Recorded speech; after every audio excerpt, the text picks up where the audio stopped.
Sir minima के लिए मतलब पहले एक कोई अपन को करना पड़ेगा ना, हिट एंड ट्रायल ना। मिनिमा के लिए वो ऑड वाले से 2n+1 beta 1/2 equal to 2m + 1 beta 2/2 ये नहीं, पर करते। इसमें पेयर कैसे रखेंगे, कैसे फिर बता रहा हूँ ये लिखा पहला तो हिट एंड ट्रायल से रखेंगे ना, बीटा 2/β1 और ये होता 52/65 4/5 मिनिमा तो आई नहीं, नॉट पॉसिबल। लेकिन यही मान लो 7/9 हो जाता तो n की वैल्यू कितने पे 7 बनेगा 3 पे और m की वैल्यू 4 पे।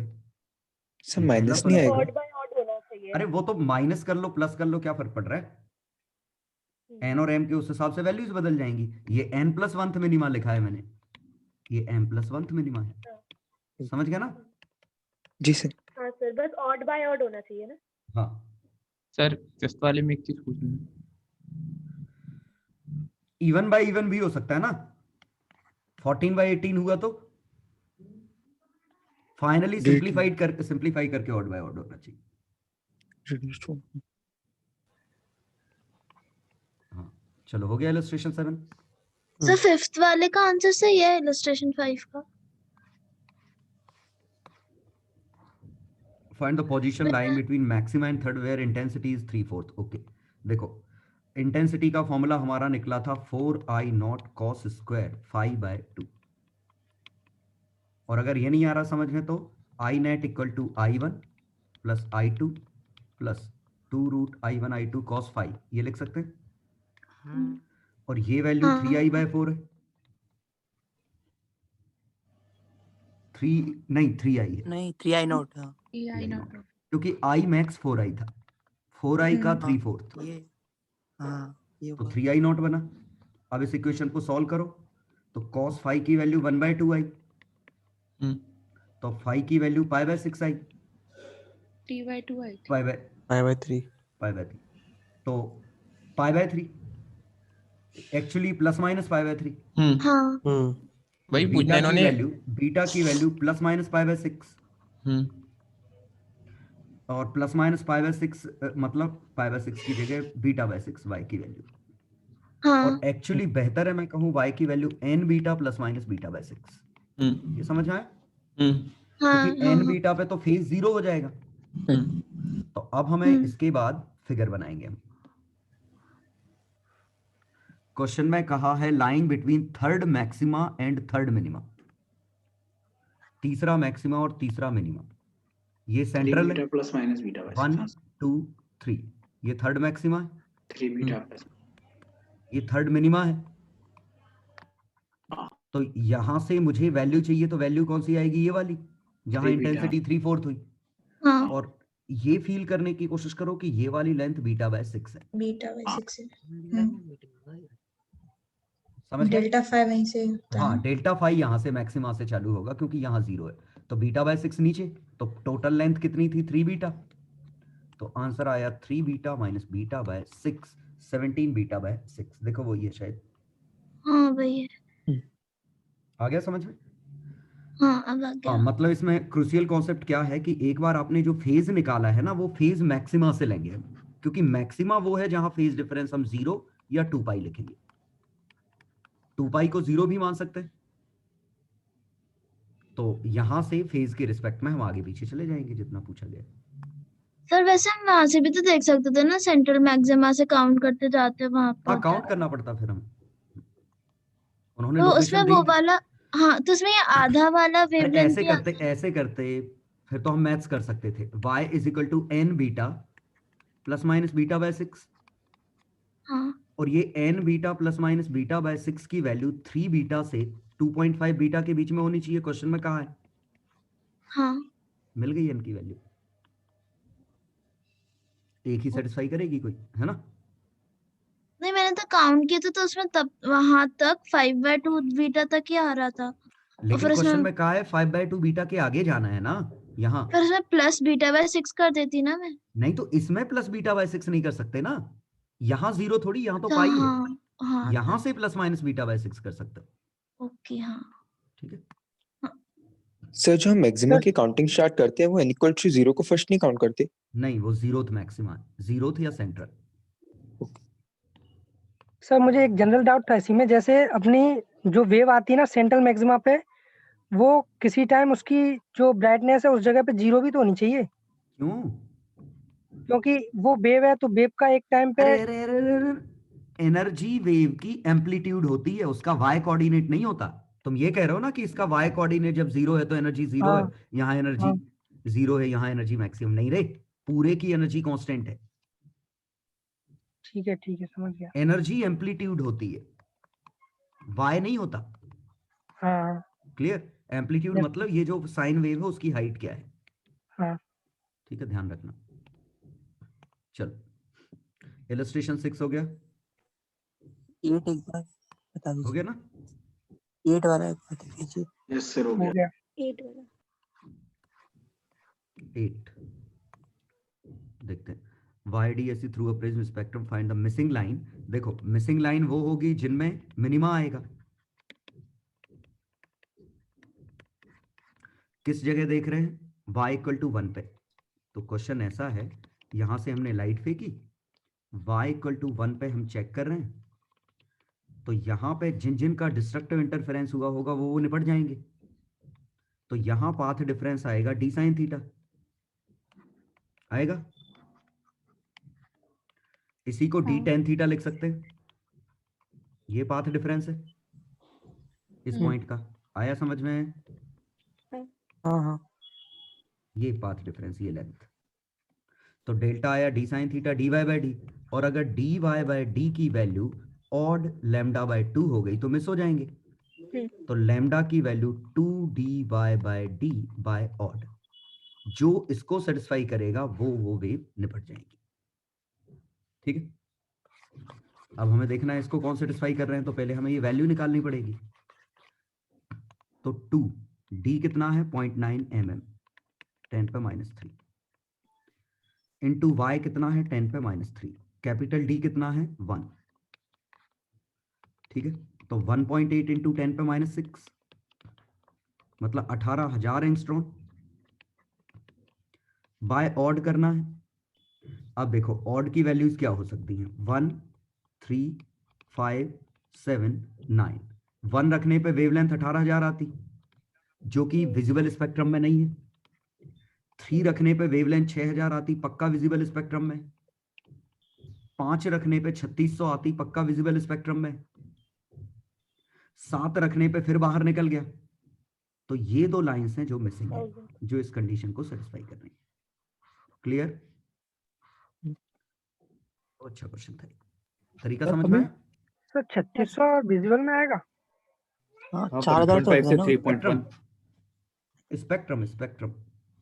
सर हमें इंडिविजुअल कलर्स का भी याद रखना है क्या? नहीं नहीं नहीं, क्वेश्चन आया था उसमें ऑरेंज कलर दिया था सर, हमने पीछे लैम्डा यूज कर रखा था ऑरेंज का। नहीं ऐसा नहीं कर, याद रखना। गिवन होगा अगर होगा तो। नाम याद नहीं रखने से। विजिबल तो ये 400 दो से हैं। होते हैं ना। वैसे कहा जाए तो अकेला यही होना चाहिए, क्योंकि हम जो मानते हैं जैसे हाँ। 3800 से 7800 ये विजिबल मानते हैं, है ना, हाँ। क्योंकि अल्ट्रावायलेट रीजन में चला गया है। सर सर ये डिस्ट्रक्टिव के लिए ऑड लैम्डा बाय 4 क्यों नहीं किया? Odd lambda bye 4, odd lambda bye 4 में पाई बाय 2 टाइप का नहीं हो जाएगा, ऐसा पाथ डिफरेंस नहीं मिलेगा। और पाई बाय 2 पे तो रूट 2a बनेगा, डिस्ट्रक्टिव होगा पाई बाय 2 पे। फेजर ऐसे बनेंगे ना। हाँ तो डिस्ट्रक्टिव बनाना है ना। तो डिस्ट्रक्टिव यहाँ थोड़ी डिस्ट्रक्टिव है, डिस्ट्रक्टिव तो यहाँ है ना जब अपोजिट हो जाए। अच्छा ठीक है, क्या कर रहे हो? सॉरी। डिस्ट्रक्टिव में पाई का चेंज चाहिए, पाई मतलब लैम्डा बाय 2 का ऑड मल्टीपल, पाई का भी odd multiple, pi he lambda by 2, pi bye 2 he lambda by 4 है, 2 पाई ही 0 है या लैम्डा है। Yes sir. चलो 9 10 9 एंड 10। सर 9th वाले में जैसे पूछा है कितनी शिफ्ट होंगी, तो सर शिफ्ट तो टोटल सारी शिफ्ट बाय होंगी। बीटा इंटीजर निकाल दो। हाँ सर, अरे ठीक है, कितनी shift तो खिसकेगी सारी होंगी। वो लगाने पे पैटर्न कितने यूनिट खिसका, वो लगाने पे फ्रिंजेस कितनी खिसक गई, इतनी फ्रिंजेस उस रीजन में आ गई। मतलब यहां से यहां पहुंच गई तो कितना डिस्टेंस खिसकी, तो उसमें कितनी फ्रिंजेस बनती, वो अच्छा हाँ इंटीजर ही पैटर्न आ शिफ्ट हो गया। गया। सर लेकिन Total ऊपर shift- वाली भी तो खिसक जाएंगी। अरे ये जो मीनिंग है वो बता रहा हूँ, वो ये इंटीजर, इसका ग्रेटेस्ट इंटीजर। हाँ ऐसा था, बड़ा सिंपल था। ये पहले ये पैटर्न यहां था, अब पूरा का पूरा पैटर्न खिसक के यहां आ गया, तो ये पैटर्न कितने फ्रिंज खिसका, कितनी फ्रिंज खिसकी नहीं, ये कितने फ्रिंज खिसका, तो 1 2 3 3 beta y by beta 3 unit खिसका, 3 फ्रिंजेस। मैं से थोड़ा सा कमाता तो 2 फ्रिंजेस लगाते। हाँ ग्रेट एसेट ये लगा दे। इसमें यहाँ पे बीटा नहीं आता नीचे? नंबर पूछा है n n n, t mu minus 1 लिया तो लैम्डा ही आएगा ना। हाँ हाँ ये तो पाथ है ना। हम्म। वो y लिखा होता तो बीटा आता, y निकाल लिया होता हमने तो। 10th चले से हो गया। सॉल्यूशन में थोड़ा गलत कर दिया था सर 11th वाले की लैंग्वेज में कुछ गड़बड़ नहीं है, जो अच्छा ठीक है, हमने वो पहली स्टेटमेंट कर दिया दोनों पॉइंट बाय पॉइंट को निकाल दिया। चलो इलस्ट्रेशन 11 क्या कह रहे हो? माइका शीट ऑफ 1.6 थिकनेस इतने माइक्रोन इज इंट्रोड्यूस, माइक्रोन मतलब माइक्रोमीटर।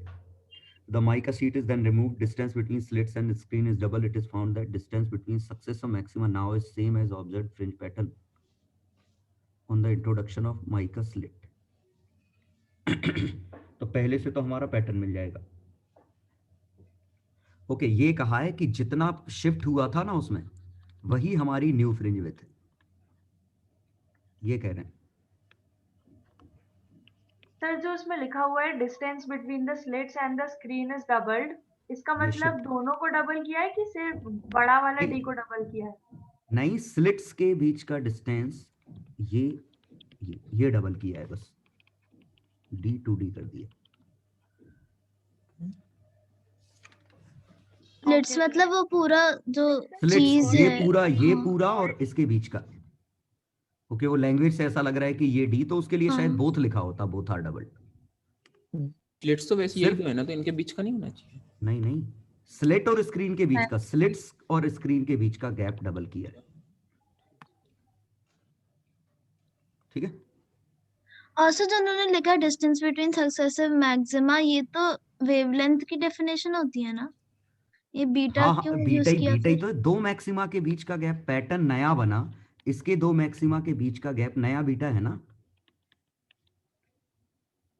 हाँ। यही तो कह रहे हैं कि नया जो बीटा है वो पिछले शिफ्ट के बराबर था, और पिछला शिफ्ट कितना था, T mu minus 1 by lambda into beta, और बीटा डैश की वैल्यू 2 बीटा है क्वेश्चन में, तो ये टी की वैल्यू आ गई 2 lambda by mu minus 1। Okay हाँ। चलो इलस्ट्रेशन सॉरी DCT 2 थोड़ी बड़ी कर दूं। चलो what happens to the fringe width, separation between the slits increase या फ्रिंज विड्थ डिक्रीज हो गई? Decrease. Too much the fringe pattern remains undetectable. Yes no छोटा हो जाएगा। अरे अगर विड्थ को तुमने कुछ ज्यादा ही कर दी पता ही नहीं चलेगा ना, अभी ये ऐसा तो है। सर नो तो नो होना चाहिए ना। Okay remains detectable, okay undetectable पढ़ा था। हाँ, तो पहले का डिक्रीज, दूसरे का आंसर नो। कुछ ज्यादा ही क्लोज आएंगे, हम उनको रिजॉल्व नहीं कर पाएंगे। बहुत सारी फ्रिंजेस आ जाएंगी। क्वेश्चन नंबर 1 हो गया। Question number 2, question 3, I not cos square pi by beta, ये वाला। Question number 4, Agra. Question number 5, Bombay. Mumbai कर लो। Question number 6, Chennai. जैसे 8 होना चाहिए ना 5 का, 5th वाले का मतलब। YDSE, how many maxima can be obtained on screen on both sides if lambda की वैल्यू 2000 है, ये 3.5 लैम्डा के बराबर है। हाँ। तो एक 0 lambda, lambda 2 lambda 3 lambda, lambda 2 lambda 3 lambda, बस 3.5 का तो मतलब नहीं है, 3 इधर बीच में 1। ओके हाँ ठीक है, मैं गलत कर रही।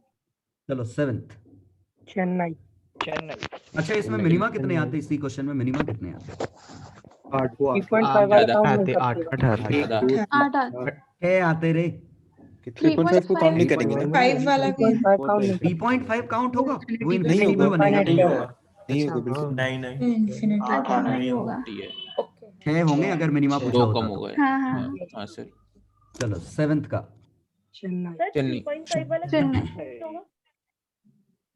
Intensity I by 4 Chennai. क्या बोल रहे हो? 3.5 इन्फिनिटी पे आएगा ना, क्योंकि डिस्टेंस की वैल्यू ही 3.5 है।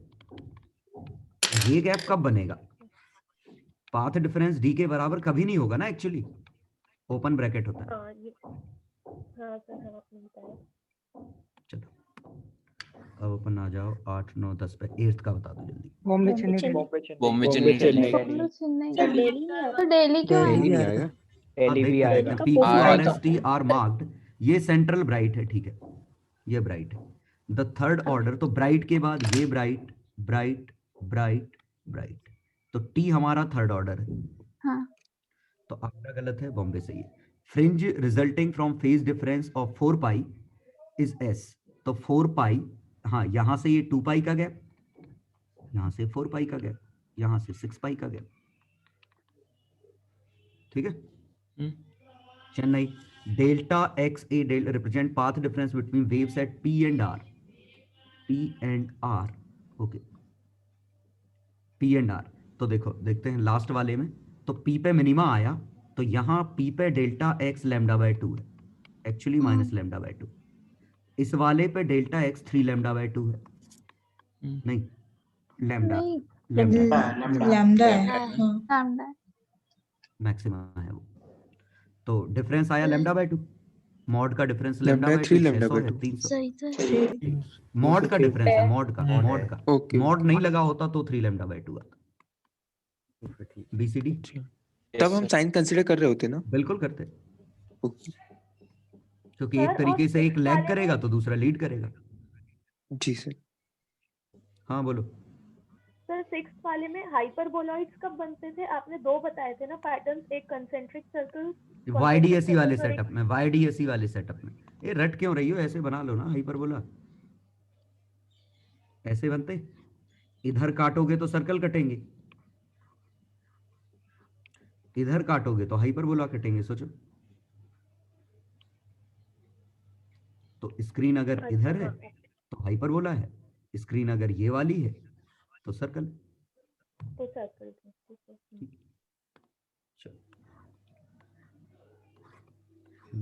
अब आगे अगले पेज पे 9 से 15। चलो 9th दिल्ली बिल्कुल सही। 10th आगरा।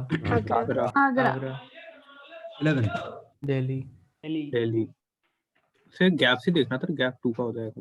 हाँ बिल्कुल, फिर भी पढ़ और लेता हूँ। इनिशियल तो YDSE फिक्स the रहेगा y ही। coordinate of सही वाला central बता maxima and 10th maxima are 2। एक मिनट, y कोऑर्डिनेट 0 नहीं है, ये 2 है ये 5 है, तो इनके बीच का जो डिस्टेंस है, शायद स्लिट लगा रखी होगी हमने, वो डिस्टेंस हमारा बीटा 10 बीटा होगा। देखो सेंट्रल मैक्सिमा और 10th मैक्सिमा 10 बीटा बाय 2 होगा, 10 बीटा होगा सर। तो 10 बीटा की वैल्यू 3 सेंटीमीटर, तो बीटा की value 3 millimetre. Then the YDSE is immersed in liquid। क्या? ये बहुत अच्छा क्वेश्चन है वैसे। पहला वाला तो फिक्स ही रहेगा। ये देखो अच्छा क्वेश्चन है। इसमें कॉन्सेप्ट ये है कि अगर हमने किसी लिक्विड में इमर्स कर दिया तो सेंट्रल मैक्सिमा चेंज नहीं होगा। क्यों? क्योंकि पैटर्न हमारा ऐसा बन रहा था, ये डेल्टा पाथ डिफरेंस 0 था, ये पाथ डिफरेंस लैम्डा था, ये बीटा था।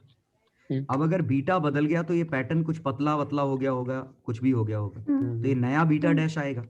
लेकिन पाथ डिफरेंस 0 तो जहां था वो अभी भी 0 है, ये तो बीटा पे इंडिपेंडेंट है। तो सेंट्रल मैक्सिमा की लोकेशन कोई चेंज नहीं हो रही है। सही बात है। तो पहले ये, तो सेंट्रल मैक्सिमा वहीं आएगा। हाँ ये लेंथ जरूर जो पहले कुछ और थी, कितनी थी? 3 सेंटीमीटर। अब ये लेंथ हमारी बीटा 2/3 लैम्डा 2/3 तो 2 सेंटीमीटर हो जाएगी। सही बात है। तो इसका कोऑर्डिनेट जहां था वही रहेगा, 2 सेंटीमीटर 2 सेंटीमीटर। ये वाला था कितना? 5 centimetre, now it will be 4 centimetre. 4 centimetre. Concept ये था, central maxima will remain same. बिल्कुल यही, क्योंकि सेंट्रल मैक्सिमा की लोकेशन इंडिपेंडेंट है ना लैम्डा के। क्योंकि अगर ऐसा दिया है, ये वेव डाली, हमसे पूछा सेंट्रल मैक्सिमा कहाँ है, तो हम सीधे ये कर देंगे, हमें लैम्डा की जरूरत ही नहीं पड़ेगी। इवन थोड़ा और सुन लो, सिर्फ इसमें नहीं, सेंट्रल मैक्सिमा हमेशा ही इंडिपेंडेंट है। पहले सादा वाला देख लेते हैं, ठीक है। ऐसा भेजा तो सेंट्रल मैक्सिमा आया यहां, पहला केस, लैम्डा की जरूरत नहीं पड़ी। नहीं। दूसरा केस, सेंट्रल मैक्सिमा कहां आएगा? नीचे की तरफ नीचे को आएगा, ये नीचे। थीटा नीचे, tan थीटा। हाँ, tan थीटा। क्या यहां हमें लैम्डा की जरूरत पड़ी? नहीं नहीं पड़ी ना। नहीं। थर्ड, अब मैं थर्ड में लेता हूं, इस पे मैंने स्लैब लगा दी। सेंट्रल मैक्सिमा कहाँ आएगा? ऊपर ऊपर आ जाएगा। हमने माना, मान लो थीटा पे आ जाता, तो इस पे पाथ डिफरेंस जो होता वो d sin थीटा इसकी वजह से बढ़ता, t म्यू -1 इसकी वजह से बढ़ता, और ये चीज हम जीरो करते। तो साइन थीटा या थीटा की value t mu -1 by d आता, और थीटा ही y बाय d है। आता? हाँ। तो y की value d times t mu -1 by small d, yes sir, या लोकेशन निकालते t mu -1 by lambda into beta. हाँ ये वही आता। लैम्डा कट गया, समझ गया ना? तो इन तीनों ही केसेस में कंक्लूजन है ये है कि location of central maxima is independent of lambda. Clear? Rounding meeting दिया था ना दूसरे केस में, तब में लैम्डा, इसमें d tan थीटा में लैम्डा कहाँ आया है? थीटा तो गिवन है ना हमें। नहीं, तीसरा वाला जो केस है उसमें म्यू -1 नहीं रहेगा ना फिर, म्यू माइनस लैम्डा हो जाएगा। माइनस लैम्डा क्या कह रहे थे? t mu -1 by lambda into beta. ठीक है, कट गया। ठीक है। तो तीनों में ही लैम्डा पे इंडिपेंडेंट आंसर आया।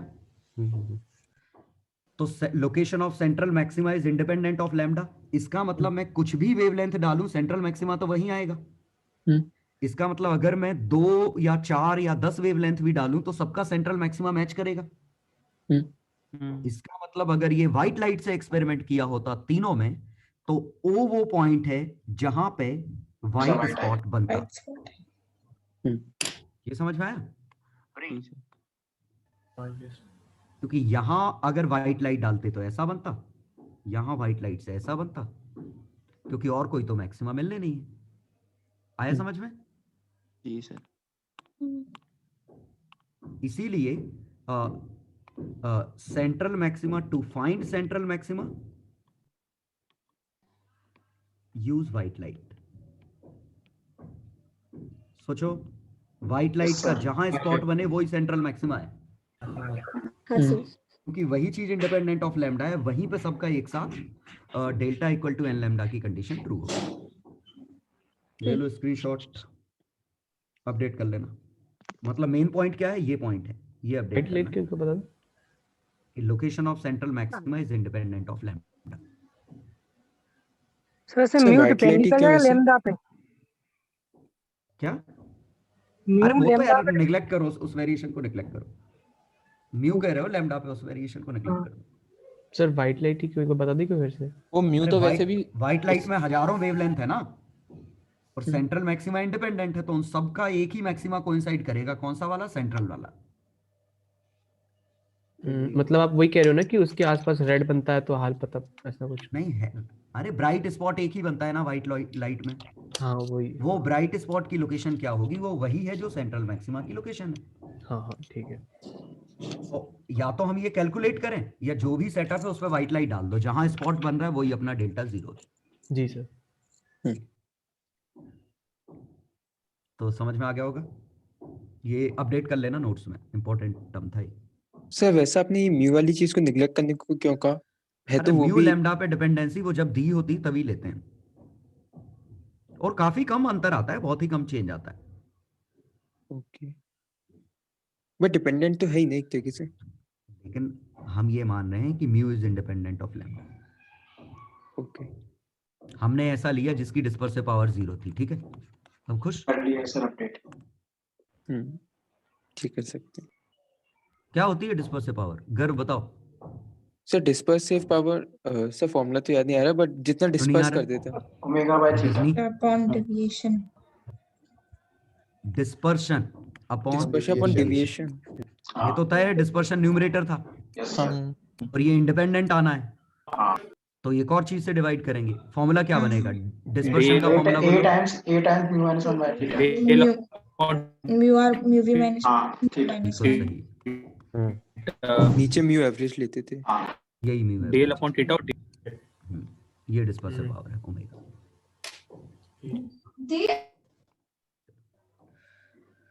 तो कौन से क्वेश्चन पे थे वैसे हम?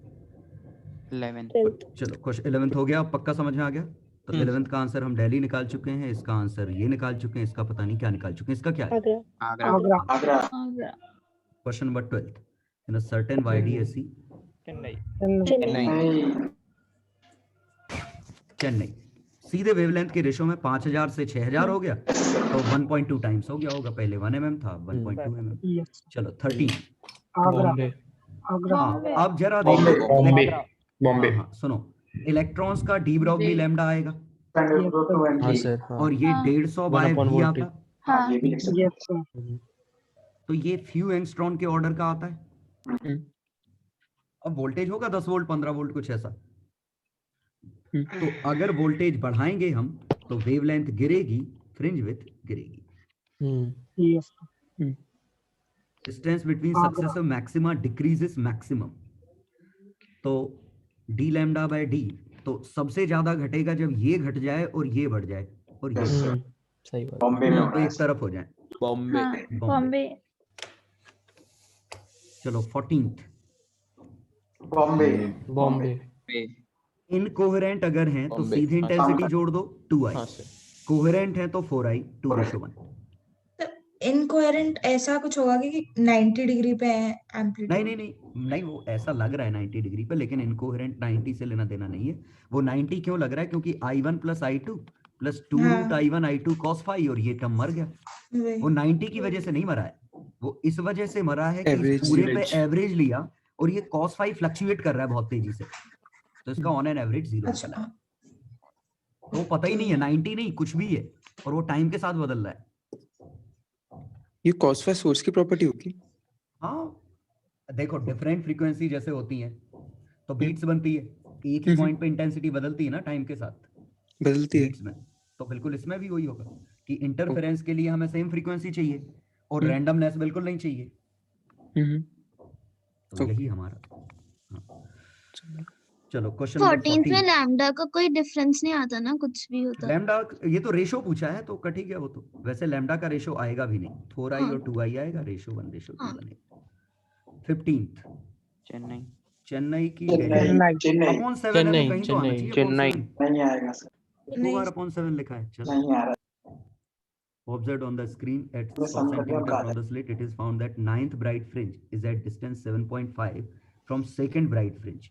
तो 9 बीटा और second bright 2 beta second dark 3 beta by 2 is equal to 7.5। Sir इसमें अपन 2 beta minus plus minus beta by 2 दोनों ले सकते थे ना? वैसे हाँ, आंसर ये भी हो सकता था क्योंकि -3 बीटा बाय 2 अगर ये अपोजिट साइड का मैक्सिमा होता, मिनिमा होता। सर फिर वो सेकंड कैसे बनेगा? एक ही साइड काउंट करेंगे ना? नहीं, अरे फर्स्ट मैक्सिमा तो दोनों तरफ होता है ना, इधर भी है इधर भी है, ये दोनों फर्स्ट मैक्सिमा। सर किसी एक को फर्स्ट बोलेंगे तो उसी साइड जाएंगे, मिनिमम डिस्टेंस लेंगे ना तो तुम उससे मेरे ख्याल से नीचे ये कहीं लिखा नहीं उन्होंने, लेकिन उससे शायद आंसर नहीं आ रहा होगा। आंसर आ सकता है जिस साइड फर्स्ट है उसी साइड सेकंड लो। ऐसा कोई रूल नहीं है, फिर फर्स्ट हम दोनों तरफ ले सकते हैं, लेकिन अब कुछ नहीं था तो हमने ये वाला दोनों चेक कर लिए, इससे आंसर आ रहा है। मल्टीपल में तो देख सकते हैं। 15/2 5 2 10 सही है, नहीं आएगा 7 नीचे।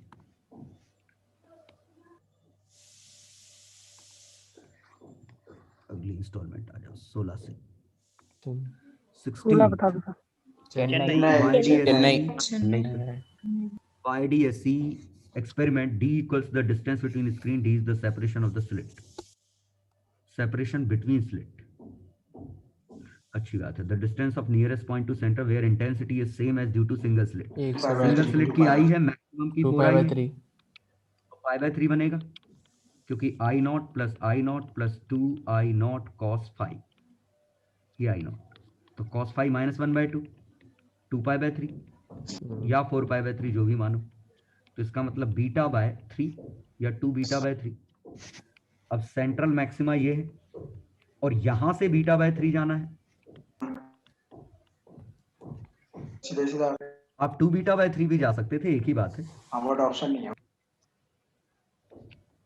चलो क्वेश्चन कौन सा है ये? 16. तो beta by 3 D lambda bye 3 D option है. तो वैसे भी सुनो, ये बीटा है तो यहाँ इंटेंसिटी आएगी 4I0. ये बीटा बाय 2 है तो यहाँ इंटेंसिटी आएगी 0. ये 2 बीटा है, यहाँ आएगी 4I0. एक ही बचा. तो सर मैं डिफ्रैक्शन सोचने लगी थी. Single slit. डिफ्रैक्शन का यंग्स डबल स्लिट.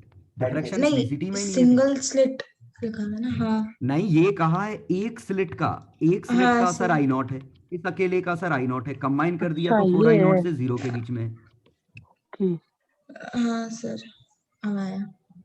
ठीक है, डिफ्रैक्शन सोच रहा था मैं तो. नहीं, ये कहाँ लिखा है ऐसा? पढ़ो फिर से. हाँ सर समझ गया. चलो 17. दिल्ली. दिल्ली. दिल्ली. 18. आगरा. आगरा. 19. चेन्नई. इंटेंसिटी आगरा आ रहा था 19. डेल्टा डी साइन थीटा होगा. I0 मैक्सिमम है. dy बाय डी होगा. d की वैल्यू कितनी है? 0.25 सेंटीमीटर. तो 0.25 इंटू 10⁻². y कितना है? 4 इंटू 10⁻5. d कितना है? 1. तो 4 इंटू ये 10⁻7. ये बना, मतलब 1000 एंगस्ट्रॉम. वेवलेंथ कितनी है? 6. तो ये लैम्डा बाय 6 के बराबर हो गया. लैम्डा बाय 6 मतलब पाई बाय 3. पाई बाय 3 मतलब 3I मैक्स बाय 4. सर ये 16 वाले में एक चीज पूछनी थी. इसमें आपने बोला वो 2 बीटा बाय 3 भी हो सकता है, पर क्वेश्चन में तो nearest point two central maximum लिखा है. नियरेस्ट पूछा, वो नहीं पढ़ा मैंने. हाँ फिर ठीक है ना. हाँ. नियरेस्ट में तो यही आएगा. हाँ चलो आ गया 19. हाँ. तो इसमें हमने ये याद रखना है, क्या होता है हम ये जनरली भूल जाते हैं जल्दी में, कि ये अगर y है, ये अगर d है, तो मैं तो बस ये याद रखता हूँ एक ही चीज कि ये थीटा है, ये d साइन थीटा. तो path difference d sine theta है. अब वो अलग से समझ में आ जाएगा कि YD ऐसी है तो इसी dy बाय डी भी लिख सकते हैं. ठीक है. हालांकि आपके पास ये भी ऑप्शन था y by beta into 2π phase निकालने का. ये किया था बीटा जाने पे 2π आता तो y जाने पे कितना. आप ऐसे भी कर सकते थे, यही y है. चलो क्वेश्चन नंबर 20. क्या आया answer? The value of lambda d minimum distance between central for which intensity is half the maximum intensity. तो देखो सेंट्रल मैक्सिमा ये है, इंटेंसिटी हाफ चाहिए, तो हाफ मतलब पाई बाय 2 मतलब बीटा बाय 4. सोचो जी सर. यहाँ 0 आती. ठीक है. ओके. तो ये रूट ये कब बनेगा? जब रूट 2a बनेगा. ये 2a बनेगा, ये 0, ये 90 डिग्री पे ऐसा होगा, ये 180 डिग्री पे होगा. तो 90 डिग्री मतलब रूट 2, 90 डिग्री मतलब पाई बाय 2 मतलब बीटा बाय 4. तो हमें यहां से बीटा बाय 4 जाना है. तो बीटा बाय 4 निकाल दो. d लैम्डा बाय d 0.5 का 1/4 चेन्नई. ये समझ गया मैं? और मैं कैलकुलेशन कैसे कर रहा हूँ? हाँ. मैं समझदारी दिखा रहा हूँ, क्योंकि ऑप्शन में कुछ भी 5 ऊपर बनेगा उसका अपॉन 4 करेंगे 1.25. कहीं और नहीं है, भाड़ में जाए सब चेन्नई आंसर. समझ गया ना? तो सही क्या होता है कि आप क्वेश्चन के साथ ऑप्शन साथ में देख लिया करो. तो देखो कैलकुलेशन पूरे ही बच गए. ऑप्शन नहीं देखोगे तो पूरा सॉल्व करोगे, फिर देखोगे अरे यार सब में पावर तो सब में सेम थी, हमें आगे का टर्म निकालना था, हम जबरदस्ती पावर लिख रहे थे। तो एक चीज और बता दो, ऑप्शंस में यूनिट क्या देखा करें क्या? यूनिट देखनी चाहिए। नहीं सर, एक बार ऐसे ही बोनस नहीं हुआ था क्वेश्चन। नहीं देखना 21 ऑल आगरा बम्बई चेन्नई दिल्ली नहीं आएगा। दिल्ली भी आएगा दिल्ली भी ऑल। चलो y इक्वल टू 0.5 mm पे, तो पहले हम बीटा निकालें। d कितना है 1.5, तो 0.5 मिलीमीटर है बीटा, ठीक है। बीटा 0.5 मिलीमीटर है और 0.5 पे ही पूछा है, तो इंटेंसिटी 4i आएगी। तो 4i आगरा तो बिल्कुल सही है, ये 4i आ जाएगी। एंगुलर फ्रिंज विड्थ, तो बीटा बाय डी आता, बीटा है 0.5 mm, डी है 1, तो 0.5 इंटू 10 पे -3 बिल्कुल सही बॉम्बे। फर्स्ट मिनिमा बिल्कुल सही Chennai. Fringe width decreases when the experiment is performed in water, बिल्कुल सही, क्योंकि बीटा बाय म्यू हो जाएगा, तो लैम्डा कम हो गया, लेंथ कम हो गई ना वाटर में। सर और वो जो ऑप्टिकल अपन पाथ लेते हैं, अरे तो ऑप्टिकल पाथ भी जब तुम लेते तो बता रहा हूं उसमें क्या अंतर आता। यहां भी तुम म्यू का मल्टीप्लाई करते, यहां भी म्यू का, तो mu PS2 minus mu PS1, हाँ, तो म्यू डी साइन थीटा बनता। हाँ, अब इसको एन लैम्डा करते, हाँ, तो d sine theta d y by d, हाँ, तो y की value n d lambda by D by mu आ गया, डी डिनोमिनेटर। हाँ सर, हाँ अपने आप आ गया ना, समझ गए? हाँ, हाँ सर मुझे पूछना था, जैसे हम इंटेंसिटी बेसिकली क्वेश्चन में तो कम डिस्टेंसेस के लिए पूछी जाती है, बट कभी पूछ ली जाए बड़े डिस्टेंस के लिए तो नहीं पूछेंगे बहुत गंदा हो जाएगा वो। हाँ पूछ सकते हैं ऐसे जैसे इसी में, क्योंकि क्या होगा उसके साथ ये अगर डिस्टेंस 1/r² या 1/r, तो एक तो ये थीटा बड़ा निकल आया, तो हम साइन थीटा के टर्म में लिखना पड़ेगा, तो इसको टेन थीटा नहीं लिख सकते, वो भी साइन थीटा। प्रैक्टिकली क्या होता है, ये डिस्टेंस काफी कम है, तो ये डिस्टेंस और ये डिस्टेंस तो रफली बराबर है ना, ये तो मिनिमम भी डार्क होगा। ओके, तो वहां पे भी हम 1/r² या 1/r से नहीं सोचेंगे। हाँ फिर इसके रिस्पेक्ट में सोच सकते हो कि यहाँ r है, ये डिस्टेंस 2r हो गया, तो यहाँ इंटेंसिटी अगर I max ये आ रही थी, तो यहाँ I max ही 1/4 आ जाएगी, इसीलिए तो पैटर्न हमारा ऐसा बन रहा था। हाँ सर, वही पूछे थे क्वेश्चन में कभी था थोड़ा। अरे क्वेश्चन में अगर आता है ना पैटर्न बनाने, स्कूल में या कहीं भी, पैटर्न हम इवन सेम हाइट का बनाते हैं। ओके सर, ठीक है जी। चलो 21 के चारों हैं। 22 screen is moved away from plane of slits, Agra का बड़ा दूसरे का बढ़ेगा, अनदर वेव बढ़ गया, शॉर्टर वेवलेंथ घट गया ना, घटेगी ना भाई, लैम्डा कम हो गया ना। Separation between the two slits is increase, घट गया।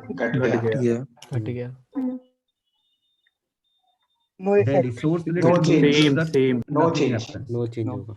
ओवरऑल ब्राइटनेस भले बढ़ जाए, पैटर्न में no change. Width of the source slit is increase, no change. Intensity बढ़ जाएगी। हाँ नंबर पे कोई फर्क पड़ेगा? नहीं ये तो हमने दो सोर्स बड़े बड़े कर दिए, तो यहाँ से ज्यादा लाइट निकल रही है, तेज हो गया, डिस्टेंस तो उनका एवरेज वही है। फिर थर्ड वाले में आपने ब्राइटनेस क्या बोला था?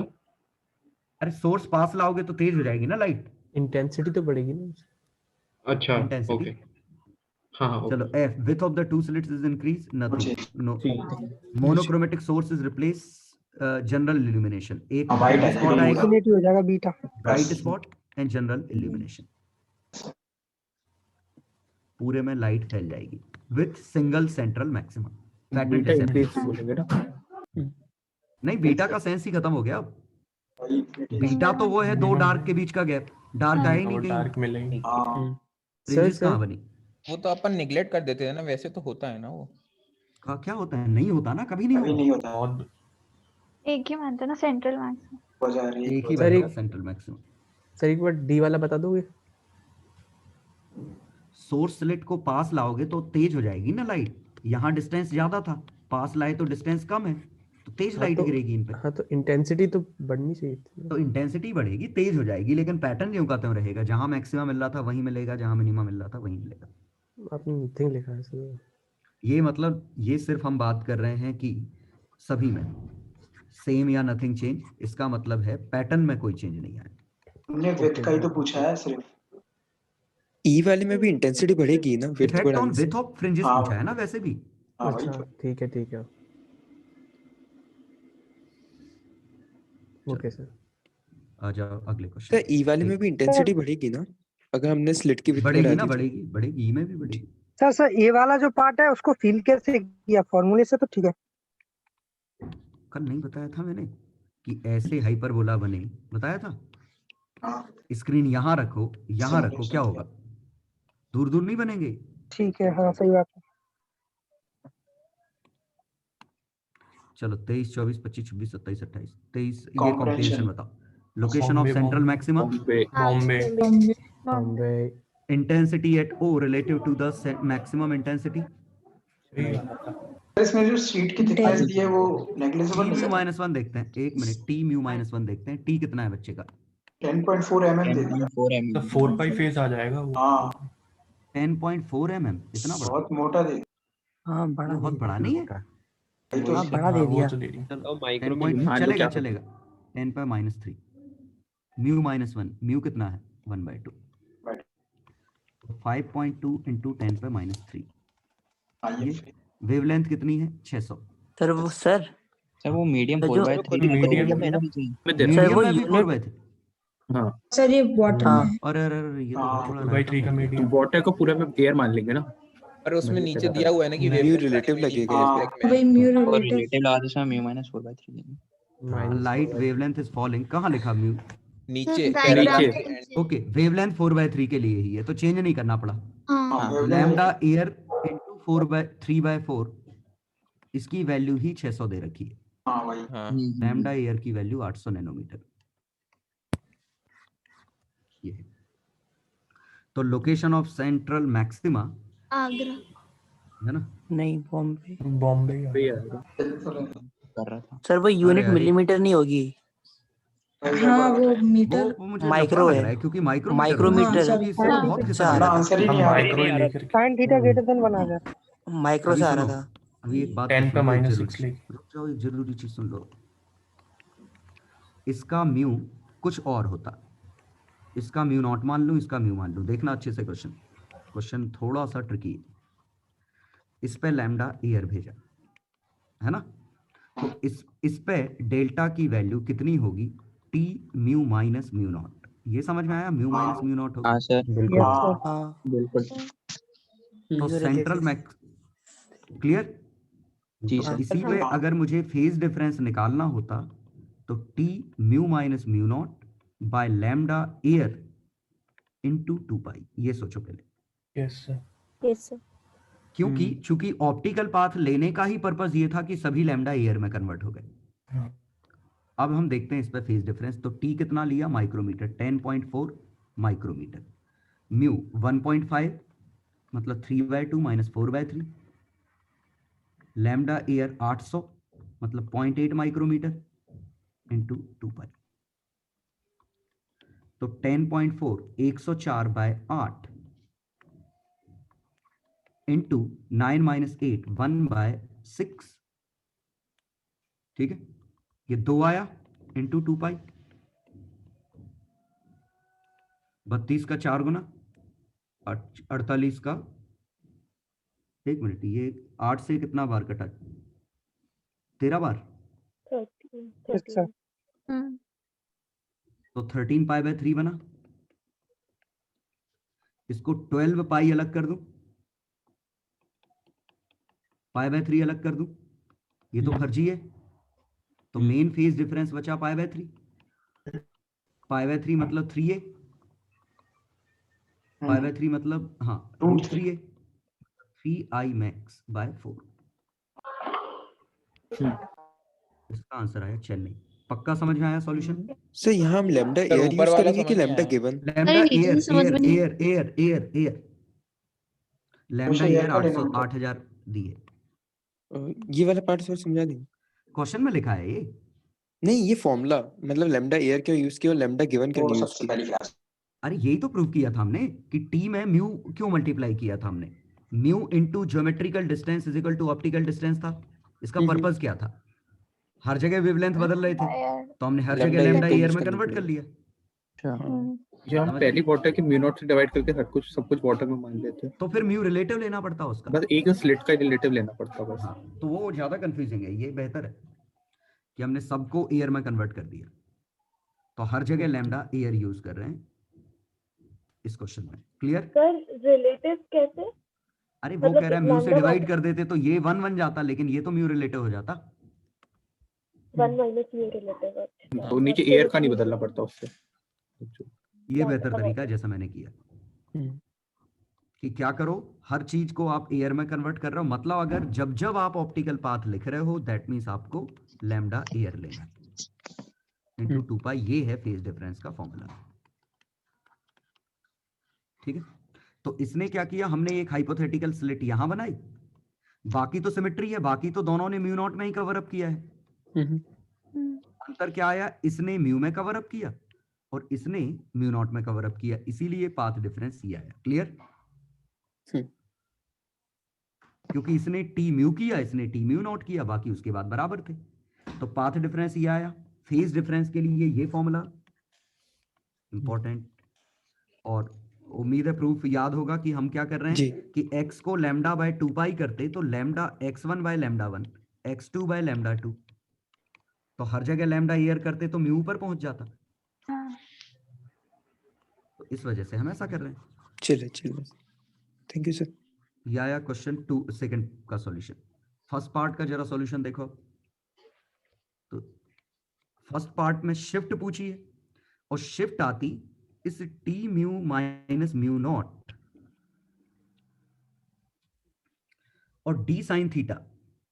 अब डी साइन थीटा भी mu not D sine theta होगा। सोचो ये पाथ डिफरेंस होगा। कोई बता सकता है कैसे किया? पाथ डी साइन थीटा में म्यू नॉट मल्टीप्लाई किया, ये ऑप्टिकल पाथ आ गया माइनस कर दिया। ओके सर, क्योंकि डी साइन थीटा हमारा एयर का था, म्यू नॉट मल्टीप्लाई करोगे तो आएगा, और इस डेल्टा को हमें 0 करना है।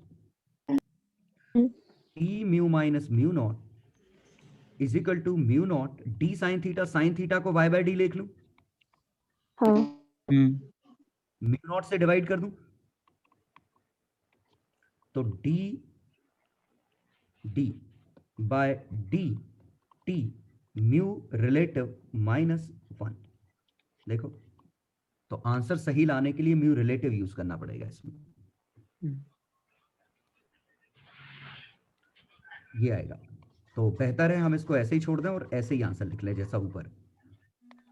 तो क्या निकालना है अपन को? y की वैल्यू, तो d by D T mu minus mu not by mu not. अब वैल्यू छापो सबकी। कैपिटल D कितना है? 1.5 मीटर। 1.5 और small D 0.45 millimetre. Small d 0.45 10 पर -3 d 10.4 थिकनेस माइक्रोन। 1.5 10.4 माइक्रोमीटर। वैसे ये वाला पार्ट हम निकाल चुके थे। 10.4 माइक्रोमीटर -3/2 माइनस। ये बंद करो, ये किसका चल रहा है टीवी? 1.5 ये बनेगा। ठीक है, माइक्रोमीटर 0.45 10 पर -3 45 इंटू 10 पर -5। y की वैल्यू आएगी अपनी मिलीमीटर में, तो 10 पर -3 से 10 पर -3 काट दो, अब आंसर मिलीमीटर में। ठीक है, 15 का 3 गुना 45.3 104/3 और 6 18 एक शायद डिवाइड में 4/3 भी आएगा सर म्यू नॉट। एक हाँ 4/3 भी इंटू 3 इंटू 4/3 24 104/24 बॉम्बे के करीब आ गया। 4.5 के करीब 4.5 आया वैसे। ये तरीका था कुछ। मतलब पूरे को सर आपने एयर में मान लिया ना कन्वर्ट हाँ हाँ एयर में मान लिया। अभी हालांकि ज्यादा टेंशन मत लो, ये रिवीजन में 1-2 क्वेश्चन करेंगे ऐसे। अभी अंदर मीडियम में थोड़ा कंफ्यूजन हो ही जाता है, अभी ज्यादा एग्जैक्ट इसके बॉम्बे लिए आ रहा था सर एग्जैक्ट -1 बॉम्बे आ करना रहा भी वो गलत करने से आ रहा होगा, ऐसे करना था। नहीं नहीं अभी आपकी कैलकुलेशन कहीं वो आ रहा है बॉम्बे 4.3 104 बाय हाँ ये 24 था ना। होता है। ओ एक ओके 12 का 9 गुना 108 होता है। 96 प्लस हाँ, 8 अरे मैंने 12 का 9 गुना कर दिया था इसका, 108 था ना, 108 होता है ना 12 का बॉम्बे 9 बन गुना। गया था सर सर इसमें नीचे आपने 4 पाई प्लस पाई बाय 3 किया है तो ये सही आंसर। हाँ सर 4 पाई आपने प्लस पाई बाय 3 ये कैसे लिखा? क्यों, ये 13 पाई बाय 3 को ऐसे नहीं लिख सकते, ये सेम नहीं है। अच्छा अच्छा ठीक ठीक हाँ 2 पाई के मल्टीपल उड़ा दिए ना। स्क्रीनशॉट ले लो वैसे इसका, हाँ ठीक। थोड़ा देखने के लिए जरूरत पड़ेगी तो स्क्रीनशॉट ले लो, और मैं चाहूंगा ये क्वेश्चन अपनी कॉपी में लिख लेना। रिवीजन में हम डिटेल में बात करेंगे इसके बारे में, ओके सर लेकिन अभी लिख लेना, क्योंकि आईआईटी में सिर्फ YDS ही आता है और तो कुछ आता नहीं, तो YDS ही हमें और अच्छे से आना चाहिए बिल्कुल। क्योंकि सिंगल बाकी स्लिट चीजें भी तो नहीं आनी आएगा नहीं। सर? नहीं कुछ नहीं आईआईटी। सर एक बार मेरे अप्रोच में मतलब मैंने वो ऐसे नहीं किया था, मतलब मैं थोड़ा बेसिक से कर रहा था, मतलब ये डायरेक्ट फॉर्मूला ही ये लगा। इससे ज्यादा बेसिक कुछ नहीं है सर मतलब एक बार समझिए, मतलब क्या? मेरे को वो सर मतलब मैं ऐसे कर रहा था जैसे ये जैसे S2 स्लिट के ऊपर अपन ने वो लगा रखी है ना थिक शीट, तो उस स्लिट के एंड तक आने में जो भी लाइट होगी उसने 2 pi by lambda of air into mu x, मतलब एक्स जो भी थिकनेस होगी है ना 2 एयर पाई के bye lambda air into mu x, ये तो डायमेंशनली रॉन्ग है ना, ये क्या चीज निकली है? ये फेज पर निकाल लिया ना, मतलब वो एस मतलब ये S2 डायमेंशनली रॉन्ग नहीं है क्या ये नहीं फेज कैसे? मतलब पार्ट डिफरेंस नहीं निकाला मैंने, एंगल ये निकाला। क्या निकाला, क्या है ये? एंगल की डायमेंशन है, एंगल नहीं पर मीटर में नहीं है ये। म्यू एक्स बोला उसने सर। म्यू एक्स बोला मैंने। एक्स क्या चीज है ये? थिकनेस बोल दो ना, जब वो ज्यादा अच्छा है। हाँ और है ना, इसने म्यू वाले मीडियम मतलब ये जो 1.5 दिया था इसमें ट्रेवल उसने किया, यही किया वो उसने 4/3 में किया। हाँ ऊपर वाली ने 4/3 को। हाँ मतलब ये नीचे वाली ने 1.5 में किया था, तो आपने जो ऊपर लिखा है ना म्यू टी 1.5 हो गया, और ऊपर वाली ने यही डिस्टेंस 4/3 में ट्रेवल किया तो होगा। ये इन दोनों का डिफरेंस आ गया। हाँ तो सर इससे मेरा आंसर पता नहीं अलग आ रहा। ये चीज और वो चीज सेम नहीं है, ये जो चल रहा है सेम नहीं लिखा है, इनको घटाना जरा। 2 pi by lambda air common लिया, t mu minus mu not same नहीं लिखा। ठीक है बस वहां पे लैम्डा एयर नहीं है उसके, मैंने कुछ गलती करी होगी। तुमने लैम्डा एयर की वैल्यू 600 ले ली है। हाँ भाई 800 वही नैनोमीटर लग रहा है, वो उनने वो 600 उसके साथ में शायद वो मीडियम में 600 है की। ठीक है सर, मतलब ये अप्रोच हाँ हाँ ठीक है, अप्रोच तो सही थी। ठीक है तो एक बार और अच्छे से सोच लेना इस क्वेश्चन को करके। चलो यहाँ पे मतलब कोशिश जो करना होता है पहले जब कॉपी में लिख रहे हो तो क्वेश्चन खुद से पूरा सॉल्व करना। जी सर फिर देखना सॉल्यूशन खुद से कर लोगे तो ज्यादा अच्छा समझ में आएगा। चलो वो ट्रिकी था भी, मैंने वैसे कराई भी नहीं क्वेश्चन अभी। चलो ये आ गए 25th। ये किसका उसी का ही पार्ट है चल रहा है। ये 1600 नैनोमीटर लिखा है। 600 वो रिप्लेस कर दिया है। हाँ 600 अच्छा हाँ ओके, तो यहाँ पाथ डिफरेंस अपना आया था T mu minus mu not bye lambda air into 2 पाई, ये बना था path difference, that form maxima, और ये हमारा इंटीजर बन जाना चाहिए।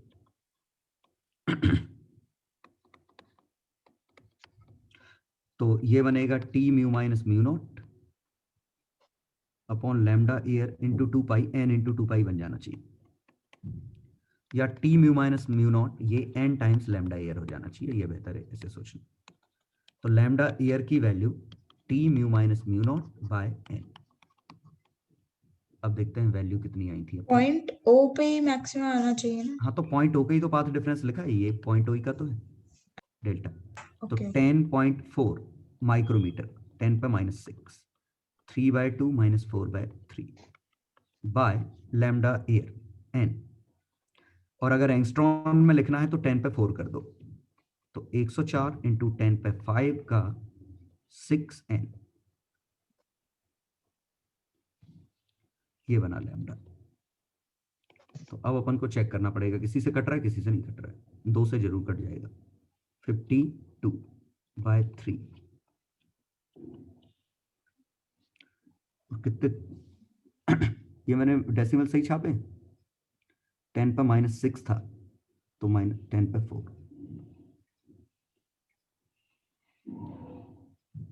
104 भी ले लिया तो 10 पे 3, ये बना। तो जो इस कंडीशन को सेटिस्फाई करेंगे वो मिसिंग होंगे। तो n की वैल्यू रख के देखते जाना अपन को। तो n की वैल्यू अगर मैं 1 रखूं तो 3 पे 17,000 बना, वो तो नहीं है। n की वैल्यू 2 रखो, 6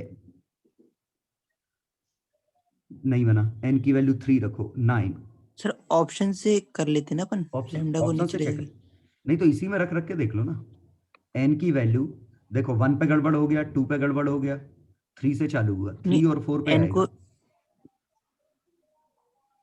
आगरा n को इंटीजर, हाँ n को इंटीजर अगर n को इंटीजर लेने के लिए अगर हम लैम्डा वो 350 पुट कर दे तो आ ठीक है, जाएगा। एक ही बात है।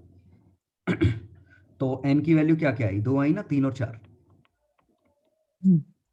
तो 52/9 ये आंसर एक भी क्यों नहीं आ रहा है? 52/9 सर ये 10 पे 3 कैसे लिखा? वो आए थे आपने एयर के रिस्पेक्ट में, फिर वो एयर टू वाटर करना पड़ेगा, वाटर में कन्वर्ट करना। ये तो असली सही में ये होता है। हाँ तो ये विद रिस्पेक्ट टू एयर है, हमने वाटर के रिस्पेक्ट दे रखा है सब कुछ। मैंने वाटर के रिस्पेक्ट से लिखा था तो आ रहा था आगरा। क्या है ये? तो इसको हम फिर चेंज कर लेंगे। 400 से 700 है तो इसका 4 रखने पर 0.33 आएगा, 433.3। हां मैंने विद रिस्पेक्ट टू वाटर लिखा था तो मेरा 1300/n बन गया था डायरेक्ट। हाँ वही। वो तो ऐसा होगा, एक 4/3 फैक्टर आ जाएगा उसकी वजह से, फिर 3 कट जाएगा, 433 नहीं आएगा। तो सर हमने लैम्डा एयर निकाला है ना, 13,000/n एंगस्ट्रॉन आ जाएगा। सर 4 पे 433.3 आ रहा है। वो तो एक तो मैच वो अरे वो समझ नहीं आ रहा है ये किसके रिस्पेक्ट में रेंज दी है, वैसे ही भगवान जाने। हाँ एक ही मैच करा था, दूसरा नहीं करा था। वो गड़बड़ कर दिया, ये रेंज का लोचा कर दिया। और एक और पॉसिबिलिटी है कि ये क्वेश्चन कहीं और का भी हो सकता है। 16 ऐसे उसी का है वो 6 वे भी हो सकता है। 1600 और 600 कुछ फर्क नहीं पड़ा वैसे, क्योंकि पूरा डेटा ये दिया हुआ है ना। कहीं और का भी तो हो सकता है। हाँ ऐसे भी मान ही 1600 है। लिए वैसे ही 1600 लिखा है। जो भी है एनीवे ये करना था। अगर क्वेश्चन ये होता तो इसको n लैम्डा एयर करना था। एयर क्यों? क्योंकि हम ऑप्टिकल पाथ ले रहे हैं। चलो अगले पे आ जाते। 25 हो गया।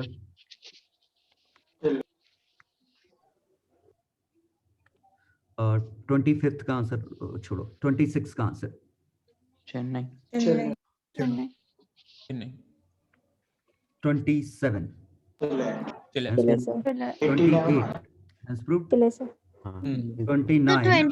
वाला अभी हमने बात की। दिल्ली अभी हमने बात की। दिल्ली अभी बात हुई 28 में क्या दिक्कत है? उसमें डी बाय मतलब कुछ गलत। अरे वो ही निकालना है कि कितनी क्रॉस करेंगी, तो this by lambda cross through the centre मतलब। अरे कितनी क्रॉस करेंगे, अभी तो बोला था कुछ देर पहले तो कि सेंटर और उसके बीच में कितनी होंगी, कितना पैटर्न खिसक जाएगा। तो शिफ्ट पैटर्न का होता है ये। हाँ। और नंबर ऑफ फ्रिंजेस पूछी है तो ये इसका ग्रेटेस्ट इंटीजर। बिल्कुल इंटीजर नहीं दिया ना सर। ठीक है चलेगा, ठीक है। और अच्छी बात है। चलो 30 का हम लोगों को इंटीजर आ गया है ना। बॉम्बे और क्या? बॉम्बे 30 का बॉम्बे। 30 का बॉम्बे। 31 आगरा। ठीक है। 32 आगरा बॉम्बे आगरा बॉम्बे दिल्ली। बिल्कुल सही, आगरा बॉम्बे दिल्ली। हाँ ये आगरा का फिर से रिपीट कर दूं, किसी ने ये पूछा था क्लास में कि ये रेड क्यों दिखेगा, तो रेड का पैटर्न ऐसा होता, तो इसको पूरे को रेड कलर से पोत दो।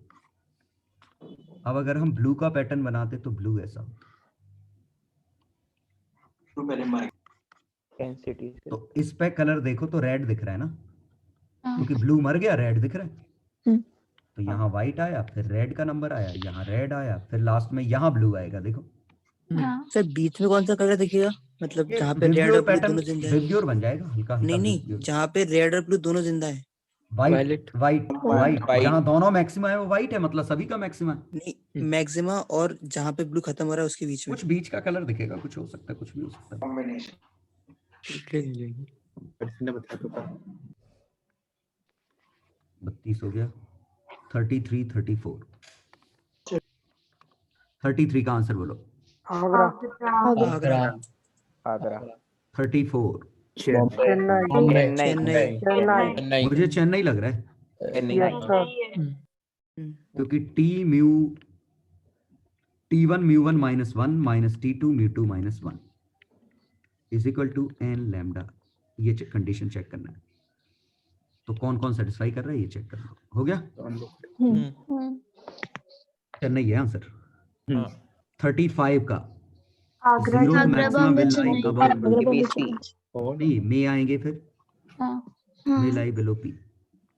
सर बी वाले में मे देखो क्यों सेंट्रल आएगा? इधर है, सेंट्रल इधर है, तो फर्स्ट मैक्सिमा इसके ऊपर बीटा हो सकता है, इसके नीचे बीटा हो सकता है। अब देखते हैं क्या है, तो मे वाले आंसर आ जाएंगे। फर्स्ट मैक्सिमा तो 2 होते हैं ना, एक ऊपर आएगा एक शायद नीचे भी आ सकता है, और हो सकता है दोनों ऊपर हो।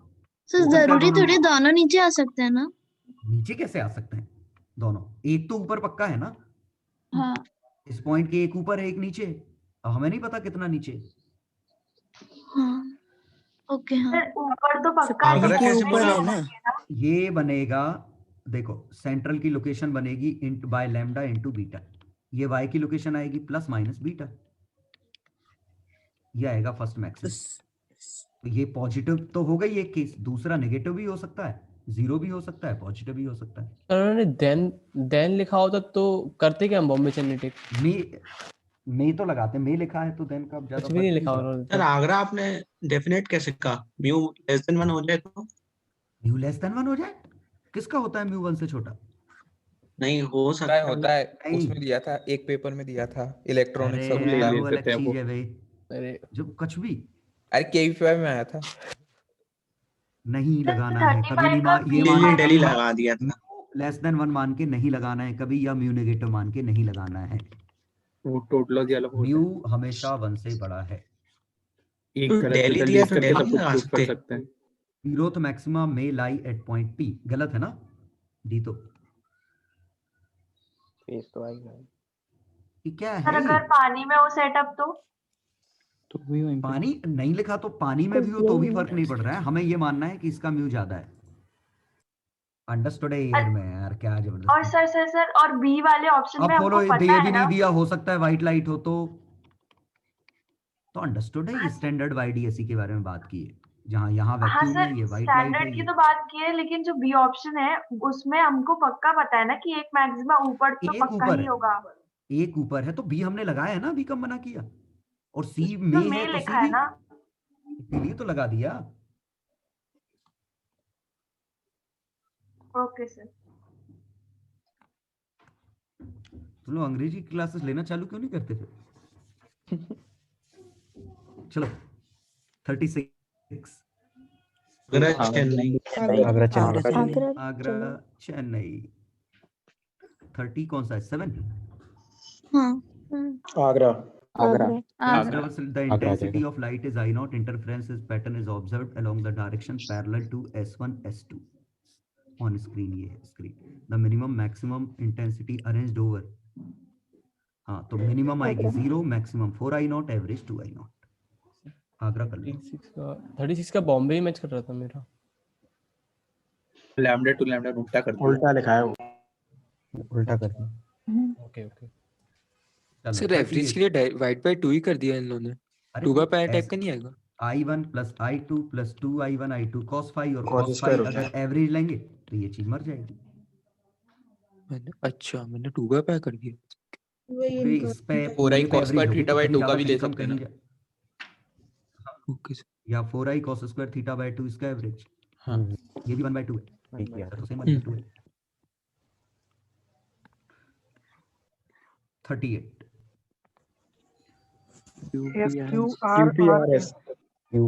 QPRS। चलो शीट हमने 75% किस पे लगाई? S1 पे शीट लगा दी, तो सेंट्रल मैक्सिमा आ गया नीचे, ठीक है। तो fringe pattern will shift downwards, pattern तो fringe width will same, shift downward, intensity at minima will increase, maxima will decrease. क्योंकि मिनिमा पहले परफेक्ट जीरो था, अब मिनिमा परफेक्ट जीरो नहीं है क्योंकि इंटेंसिटी बराबर नहीं है, क्योंकि एक की इंटेंसिटी आई है, एक की 3i/4 है, तो मिनिमम इंटेंसिटी आएगी I0 माइनस, तो एम्पलीट्यूड इसका a, इसका √3/2 है, तो ये बनेगा a माइनस √3/2a का होल स्क्वायर, तो मिनिमम बनेगा 1 माइनस √3/2 होल स्क्वायर I0, ये मिनिमम आएगा। I/4 नहीं होगा, मैक्सिमम ये बनेगा। कहाँ I/4? 75% का होल स्क्वायर होता है फॉर्मूला। P/4 से एम्पलीट्यूड √3/2 बनेगा ना? हाँ हाँ ठीक है ठीक है ठीक है। एक बार 34th वाला जरा बता देंगे थोड़ा सा, तो उसका कैसे आ रहा है? नहीं आ रहा है फॉर्मूला लगाने से। चलो, स्लैब दोनों की थिकनेस बराबर है 10.4, तो म्यू माइनस 1, 1.52 माइनस 1 एक का पाथ, एक का 10.4, 1.40 माइनस 1 दूसरे का पाथ, तो नेट डेल्टा 10.4, 1.52 माइनस 1.40, 10.4 इंटू 0.12, ये बनेगा। ठीक है, तो 1.04 इंटू 1.2, ये अभी ऐसे ही लिखा रहने दो, इसको सॉल्व करने की जरूरत नहीं है। हाँ, यूनिट क्या है? माइक्रोमीटर। हाँ, अब हमें देखना है वेवलेंथ, तो इसको एंगस्ट्रॉन में कन्वर्ट कर दें, तो 10⁴ का मल्टीप्लाई कर दें, ठीक है, इंटू 120 एंगस्ट्रॉन। अब देखो कौन सा मैक्सिमा बना रहा है, तो 104 इंटू 120 बाय n, ये लैम्डा एयर, ये सिचुएशन बन गई तो बन जाएगा, क्योंकि ये पाथ डिफरेंस n लैम्डा चाहिए हमें। तो n की वैल्यू अब चेंज करते जाओ, तो या तो ऑप्शन से चेक कर लो या यहां से देखो, n की वैल्यू 1 पे तो मजा नहीं आएगा, n की वैल्यू 2 पे ये 60 बनेगा, मजा आ जाएगा। n की वैल्यू 3 पे 3 बनेगा 4, मजा आ जाएगा। n की वैल्यू 4 पे 3, ये दो आंसर है 2 एंड 3। n इक्वल टू 2 रखो 624, n इक्वल टू 3 रखो तो 416। ठीक है ठीक है ठीक है, ये आया आंसर। सर हाँ सर, ये 33 वाले में यही करना था ना, t इंटू म्यू माइनस 1 बराबर शिफ्ट। पढ़ लूं? The slits are to the fringe pattern that now transparent is, it is found that pattern shifts। बिल्कुल, तो इससे कुछ ज्यादा नहीं आ रहा। y into mu minus 1 by lambda into beta, ये शिफ्ट है, ये दिया और ये दे रखा है। ठीक है ठीक है ठीक है। एक मिनट, तुमने इसको तो शिफ्ट नहीं कर लिया? इसी को कर दिया। ये तो पाथ डिफरेंस है ना, ये तो पाथ डिफरेंस है डेल्टा एक्स है, और हमें चाहिए डेल्टा वाई। हम क्या करेंगे कि डेल्टा वाई की वैल्यू जब बीटा होती है तब डेल्टा एक्स की वैल्यू लैम्डा होती है। अब डेल्टा एक्स दिया है, हमें डेल्टा वाई चाहिए, तो टी म्यू माइनस 1 हर लैम्डा पे बीटा का चेंज, तो इस पे कितने का चेंज। अच्छा, वाई में जब जब डील करेंगे तब बीटा का यूज करते हैं। ये मैंने एक फिर से लिख रहा हूं, डेल्टा वाई में बीटा, ठीक है, path difference delta optical path, तब लैम्डा करेंगे। इसमें लैम्डा एयर, डेल्टा फेज में 2 पाई, टाइम पीरियड पूछा नहीं, लेकिन टाइम पीरियड में कैपिटल टी टाइम पीरियड का, ये सब आपस में लिंक्ड है। ठीक है सर, तो इन सब में लीनियर वेरिएशन मान सकते हो। हाँ सर, मैं 36 का चेन्नई भी आ रहा था। 36 का चेन्नई भी आ रहा था। हाँ सर, चेन्नई है ना, वो तो हाँ चेन्नई है, तो वो तो है। तो क्या है आंसर? आगरा चेन्नई। हाँ सर। 34th वाले में आपने n इक्वल टू 4 डिस्कार्ड क्यों किया था? छोटा आ गया था, 300 के करीबन आ गया था कुछ। n इक्वल टू 4 रखो ना। अरे यार, तुम इस रेंज में नहीं है ना क्वेश्चन में जो कहा है 400 से या 700 ठीक है ठीक है ठीक है सर, हाँ ठीक है सर। फिर तो n इक्वल टू 1 भी डिस्कार्ड किया था, वो क्यों किया था? हाँ वही पूछ रहा था। हाँ, रेंज दी है ना क्वेश्चन में, अदरवाइज इनफाइनाइट आंसर आते। हाँ, ये डीसीटी में कुछ थे, डिफ्रैक्शन के कुछ क्वेश्चन दिए थे मैंने। वो तो क्लास में सॉल्व कर दिया। हो गए थे सारे। मैंने आंसर दिए थे क्लास में। क्लास में 4 सॉल्व करने को बोले तो क्या आंसर दे दिए थे। एक रिपीटेड था। नहीं, डिफ्रैक्शन में कुछ और अच्छा नहीं डिफ्रैक्शन वो तो पोलराइजेशन के थे। पोलराइजेशन के थे, डिफ्रैक्शन के नहीं बोले मैंने। 1 and 2 दिए थे आपने बीच में। डिफ्रैक्शन के बीच में दिए थे पर चलो बीच में दिए थे पर आपने उसके आंसर नहीं दिए थे उसमें। कुछ 20 to 24 दिए थे ऐसे कुछ। चलो तो देखो, slit of D is placed in front of lens of focal length and is illuminated by, तो ऐसा कुछ है। तो ये इसका मतलब ये है, ये लेंस कुछ नहीं, यहाँ से लाइट फेंक रहा है बस। तो यहाँ से ये स्लिट बन गई और ये पैटर्न बना कुछ ऐसा, ये डिफ्रैक्शन पैटर्न है। द फर्स्ट डिफ्रैक्शन मिनिमा, पहला मिनिमा ये है, तो ये कितना गैप है 2d लैम्डा बाय डी, है ना जी सर। अब क्वेश्चन ये है कि slit of with d is placed in a lens of focal length. तो क्वेश्चन शायद ऐसा है, बता रहा हूँ, वो क्वेश्चन थोड़ा एग्जैक्टली सामने रख दिया है हमने। तो ये इन रेज को यहाँ मीट कराने की कोशिश कर रहा है एक पॉइंट पे, तो ये फोकल लेंथ लेना है, ये डिस्टेंस फोकल लेंथ है। ये अभी मैं एक्सप्लेन करता हूँ इस चीज को, है ना। तो ये फोकल लेंथ है, इसका कैलकुलेशन ऐसे हो, तो ये आएगा डी लैम्डा बाय डी का ट्वाइस, तो twice of f lambda by d. आगरा आ रहा था इससे क्या आगरा आ रहा था, चलो। और दूसरा क्या है, light from sodium lamp, the distance between slit, the width of central maxima. फिर से फॉर्मूला लगाना है 2d lambda by D. Generally ये सीधे स्ट्रेट फॉरवर्ड फॉर्मूला बेस्ड होता है। एक आध और होगा क्वेश्चन। थर्ड भी था, थर्ड तो पोलरॉइड वाला था, ये तो मैंने डिस्कस कर दिया था। आंसर एक भी नहीं आ रहा था इसका, ये आ रहा था। अब देखो एक चीज चलो, एक मिनट में स्क्रीन शेयर क्यों बंद कर दी मैंने।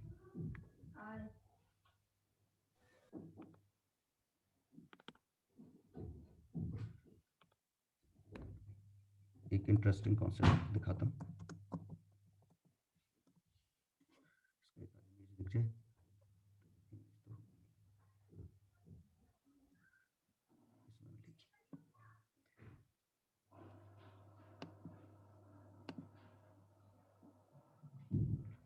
इमेज नहीं है,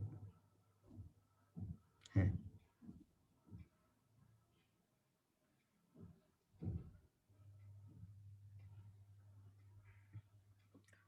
अरे यार,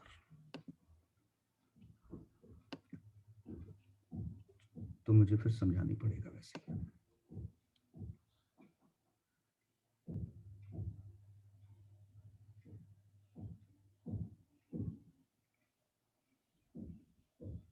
चलो ठीक है, दिखा देता हूँ। देखो रिजॉल्विंग पावर कॉन्सेप्ट क्या है, एक मिनट सुन रहे हो सब? हाँ, वो काफी इंटरेस्टिंग कॉन्सेप्ट है कि जैसे अगर कोई, मैं यहाँ से, आप यहाँ पे खड़े हैं, है ना, मैं यहाँ से 20 मीटर दूर आपकी बुक लेके रख दूं, ये आपकी बुक है, बुक दिखेगी आपको पूरी? क्या आप इसका टेक्स्ट पढ़ पाएंगे? नहीं। Text is visible but not legible, ठीक है, बट नॉट रीडेबल। चलो आसान, दिख तो रही है लेकिन रीडेबल नहीं है। और शायद ये समझ गए होंगे कि होता क्या है कि चीजें ब्लर हो जाती, फैल जाती हैं। ब्लर समझ रहे, जैसे ये वॉट लिखा है, ये वॉट ब्लर होके ये वॉट लिखा था, ये ब्लर ऐसे फैला हुआ दिखता है हमें, ये समझ गए, ऐसे दिखता है। तो जिससे हमें समझ में नहीं आता। क्लियर? ये ब्लर होना ही हमारा ये रिजॉल्विंग पावर को डिनोट करता है। तो ऑब्वियसली रिजॉल्व करने का मतलब क्या है कि जैसे आपको 2 डॉट रखे हुए, ये डॉट, आप पास से आप अंदाज लगा लोगे कि these 2 डॉट्स आर डिफरेंट, लेकिन जब दूर से देखोगे तो आपको ये डॉट का स्ट्रक्चर ऐसे दिखेगा, ये मानते हो? दूर से ये डॉट ऐसे दिखेंगे, ये फील आ रहा है? और पास आओगे तो डॉट तुम्हें सही दिखेंगे। यही होता है जैसे आपने वो अभी ग्वालियर के चौराहों पे स्क्रीन लगी होती है, लगी है जिस पे दो डिस्प्ले बाइक आता कार दिखती है। है, उससे दूर से लगता है कि बिल्कुल स्मूथ स्क्रीन है और कंटिन्यूअस पॉइंट्स है, लेकिन जब पास में देखते हैं तो समझ में आ जाता है ये डिफरेंट एलईडीज है, पिक्सेलेटेड दिखता है। क्यों? क्योंकि पास में हमें ऐसा दिख रहा है, दूर में हमें ऐसा दिख रहा है। ठीक यही मून के साथ है, मून हमें दूर से तो दिखता है, लेकिन हम अब दूर से अंदाज नहीं लगा पाते कि वहां पे रिजेस हैं, गड्ढे हैं, क्या हैं, ये सब हमें समझ में नहीं आता। जब टेलीस्कोप से देखते हैं तो हमें समझ में आ जाता है। सेम किसी ग्राउंड पे क्रिकेट खेलते हुए या फुटबॉल देख रहे हो तो दूर से देखोगे तो आपको प्लेयर तो दिखेंगे, मुंह समझ में नहीं आता क्या है, लेकिन बायनोकुलर से देखते हैं तो मुंह समझ में आ जाता है। इसी को रिजॉल्विंग कहते हैं। तो पहले ये समझ में आया है तो कॉन्सेप्ट इंटरेस्टिंग, क्लियर। अब बात ये समझते हैं कि आखिरकार ये रायता फैल कहाँ जाता है, कि ये फैल गए, ये इतना था, ये फैल गए, ये इतने में फैल गए, ये इतने में फैल गए। अब जरा देखें तो हमने तो पढ़ा था कि हमारी आंखें काफी पावरफुल हैं कि दूर के इसको बिल्कुल क्लियर एक पॉइंट पे मिला देती है। तो रे ऑप्टिक्स के पॉइंट ऑफ व्यू से ये बात बिल्कुल सही भी है कि रे ऑप्टिक्स के हिसाब से इस तरह की दिक्कत होनी नहीं चाहिए। अगर कोई भी चीज दिख रही है तो it should be clearly visible, कि हम हर चीज देख पाएंगे उसका। पार्टिकल नेचर से ना, हाँ, पार्टिकल नेचर के हिसाब से तो कोई दिक्कत नहीं है। ठीक है, अब हम समझते हैं कि दिक्कत ये आखिरकार आई कहाँ। ठीक है, तो मजा आएगा ये जब देखोगे, तो तुम्हारे लिए एक नई चीज सीखने मिलेगी।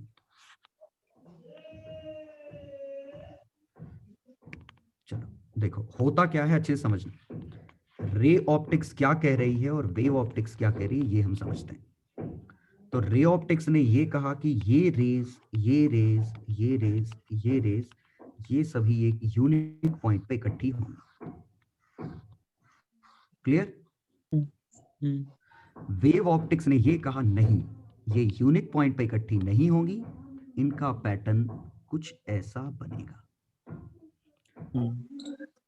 ये वेव ऑप्टिक्स ने कहा कि जिसको आप सिंगल पॉइंट मान रहे हो वो पॉइंट नहीं है। अब मैं यहां एक्सप्लेन कर रहा हूं। याद करो सिंगल स्लिट डिफ्रैक्शन में क्या हुआ था।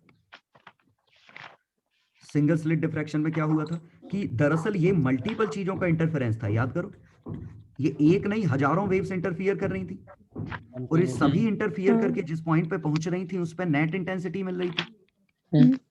तो ये भी तो यही है कि मल्टीपल वेव्स इंटरफियर कर रही हैं। सोचो, इससे वेव निकल रही है, किससे निकल रही है, किससे, किससे, किससे, ये सभी वेव एक पॉइंट पे इकट्ठी हुई। तो ये फिगर और ये फिगर सेम ही तो हो गया। इस पॉइंट पे जो हम शार्प पॉइंट मान रहे थे वो शार्प नहीं है, वो फैला हुआ है। तो बताओ ये कितना फैला हुआ है?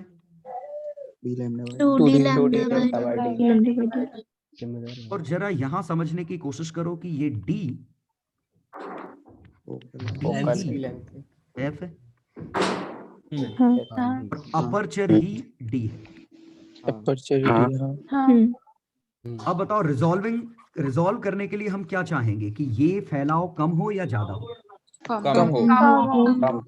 कम हो। ठीक है, maximise resolution we need minimise this gap, ये 2d लैम्डा बाय टी। और ये मिनिमाइज करने के लिए क्या है, लैम्डा स्मॉल ले लो,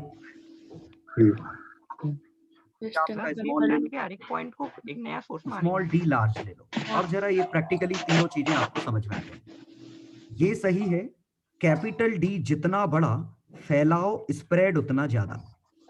सही बात है, जितना दूर जाओगे उतना ये फैलेगा, उतना पॉइंट इमेज बनाने की टेंडेंसी नहीं होगी। सही बात है, इसीलिए दूर से चीजें ब्लर होती हैं। स्मॉल डी जितना लार्ज करोगे उतना स्प्रेड कम होगा। इसीलिए देखा होगा जितना पावरफुल टेलीस्कोप उतना बड़ा उसका मुंह। समझ गए? टेलीस्कोप या महंगे जो कैमरे आते हैं उनका लेंस काफी बड़ा होता है। अब वजह समझ में आई क्यों? क्योंकि उतनी क्लियर इमेज खींचेगा उतनी कम ब्लर होगी। और लैम्डा पे तो हमारा कंट्रोल ही नहीं है। क्यों? विजिबल लाइट तो फिक्स है हमारी, लैम्डा थोड़ी ना बदल लोगे कि विजिबल की जगह तुम एक्सरे देख लोगे। लेकिन इससे ये पता चल रहा है कि अगर हम विजिबल लाइट से गैलेक्सीज देखने की कोशिश करेंगे तो ये डी इतना बड़ा है कि हम कितना भी बड़ा डी ले लें ये कंपेंसेट नहीं हो पाएंगे। मतलब सेवरल किलोमीटर का हमें चाहिए पड़ेगा अपर्चर, तब जाके ये गैलेक्सीज देखने का ठीक ठाक देख पाएंगी। तो सॉल्यूशन क्या ढूंढा साइंटिस्ट ने कि ये तो बियॉन्ड स्कोप चला गया, स्मॉल डी बढ़ाना, लेकिन लैम्डा घटाना तो हमारे हाथ में। लेकिन लैम्डा घटाओगे तो दिखेगा नहीं, तो हमें नहीं दिखेगा, कंप्यूटर को तो दिखेगा। दैट्स व्हाई एक्स-रे टेलीस्कोपी, ये नाम सुना है? ये एक्स-रे टेलीस्कोपी से जो गैलेक्सीज की इमेज खींचते हैं ना, वो विजिबल लाइट नहीं फेंकते, वो एक्सरे फेंकते हैं। और अच्छी बात है, एक्सरे का लैम्डा कम है तो और स्ट्रेट लाइन में मूव करेगी। फ्यू एंगस्ट्रॉन का है, ये 5000 एंगस्ट्रॉन, ये फ्यू एंगस्ट्रॉन, मतलब ये 1000 गुना ज्यादा पावरफुल है एक्सरे टेलीस्कोप। बस नुकसान क्या है इसका, ये हमें नेकेड आई से नहीं दिखेगी। इससे कंप्यूटर पे इमेज बनती है और कंप्यूटर की इमेज तो हम देख लेंगे। और पता है जो इमेज बनती है गैलेक्सीज की वो टीवीज में होती है, साइज ज्यादा बड़ा है, इतना ज्यादा रेजोल्यूशन होता है, तो क्लियर इमेज बनाने के लिए ये जीबीज में भी काम नहीं चलता। हम तो एमबीज की इमेज कोई हाई क्वालिटी इमेज कह देते हैं, वो टीवीज में होती है, टीवीज में सही आता है। कंप्यूटर को घंटों लग जाते हैं उस इमेज को रेंडर करने में। अभी तो सुपर कंप्यूटर्स अभी तो। चलो ये इंटरेस्टिंग चीज समझ में आई? हाँ।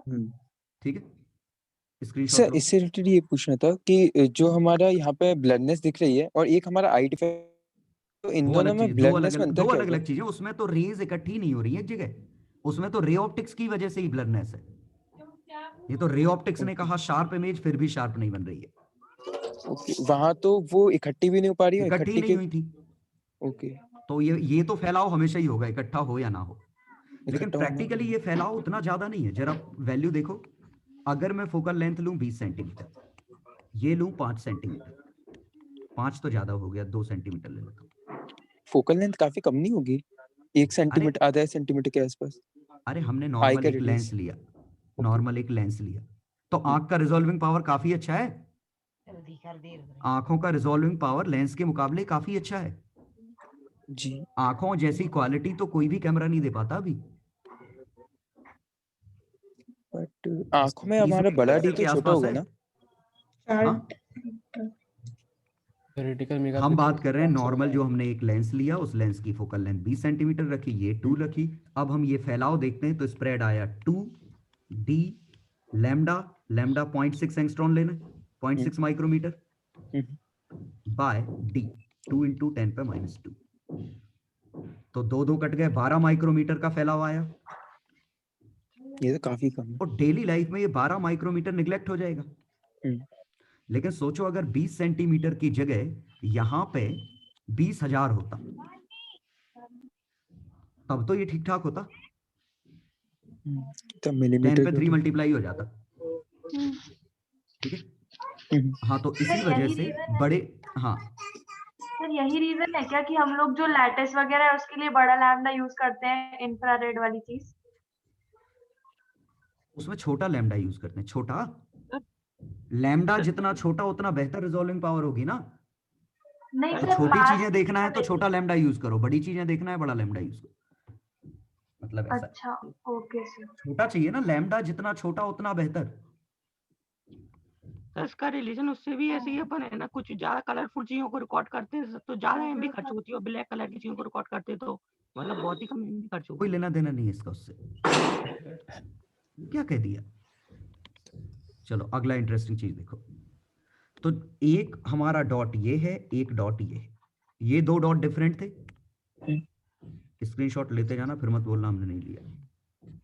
इसकी इमेज यहां बनेगी, रे ऑप्टिक्स जो कह रही है।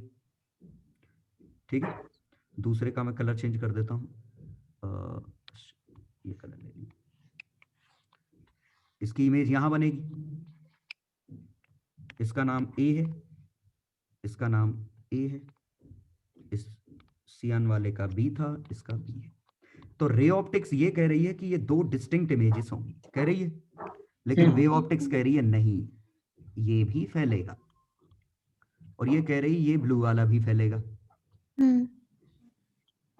तो ये ओवरलैप करेंगे। अब पॉसिबिलिटी क्या है कि ब्लू वाला इतना फैले, है ना, और रेड वाला इतना फैले। तो ये हमें अभी डिस्टिंक्ट दिखेंगे, सोचो। हाँ, अभी भी डिस्टिंक्ट है, लेकिन अगर ब्लू वाला और रेड वाला ऐसे हो जाते तब दिक्कत। अब तो ये ओवरलैप कर गए। हाँ। मतलब दे कांट बी रिजॉल्व। तो हमारे लिए चीजें ब्लर हो गई। तो जस्ट रिजोल्यूशन की लिमिट क्या है?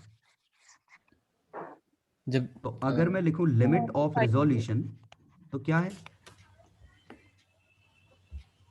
जब इसका मिनिमा इसके मैक्सिमा पे आ जाए और इसका मिनिमा इसके मैक्सिमा पे आ जाए, ये जस्ट रिजॉल्व कहेंगे हम इनको। इसी को हम जस्ट रिजॉल्व का केस कहेंगे, ठीक है, कि इसका मैक्सिमा इसके मिनिमा पे, मतलब इससे ज्यादा दूर है तो रिजॉल्व हो जाएंगी, पास आ गई तो ओवरलैप हो जाएंगी। इससे ज्यादा दूर हुई तो भी हम रिजॉल्व कर सकते हैं क्या?